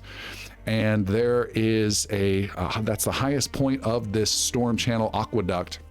There you can see about a dozen dwarves, not soldiers, but workers with pickaxes and tools and hammers that are fending off the dead that have climbed up over there. You guys race along your ridge to get over to some scaffolding to get there, and you can see that is the great water gate that Nabek calls out and says, "Beyond that gate is more water than you can ever imagine," and is racing you guys over there and calling out. You easily race past him as you race there. And you can see the dwarves they are alive. They are holding it. I had different time sequences in mind, but that last note of the Warren Navigator has plenty of dwarves currently holding things off time-wise, so good job, Piercy. And as you race there, there's wooden scaffolding crossing. It's enough for skilled dwarven construction guys with no handholds or anything like that, no railing. So for you guys without any steady balance, it's definitely unnerving for this huge 1,000-foot drop into darkness below. You quickly are making your way across, and as you do, you drop onto this aqueduct with a few undead that have slipped through right towards the gate. There's a few right in front of you, and maybe 8 or 9 of these skeletons that are just barely being held back by these dwarven workers. They are definitely outmatched, but they're holding things on and are certainly happy to have your help with swords appearing.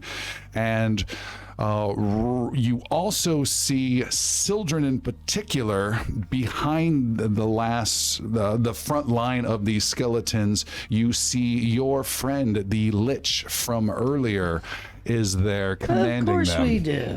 And as he sees you there, he, whatever skeletal smile you can imagine happens as he sees you, and he commands his forces to kill them all. And we will stop there for tonight. Thank you so much for everyone, particularly Jeremy, for being so patient. It was great to have you back, though. Yay! It was a fantastic episode, and thank you everyone for tuning in. Don't forget to show your support on Patreon if you'd like to help us out, and join us on our Discord server. We love hearing from you, and tell us what you thought of the adventure there, and we will see you next time.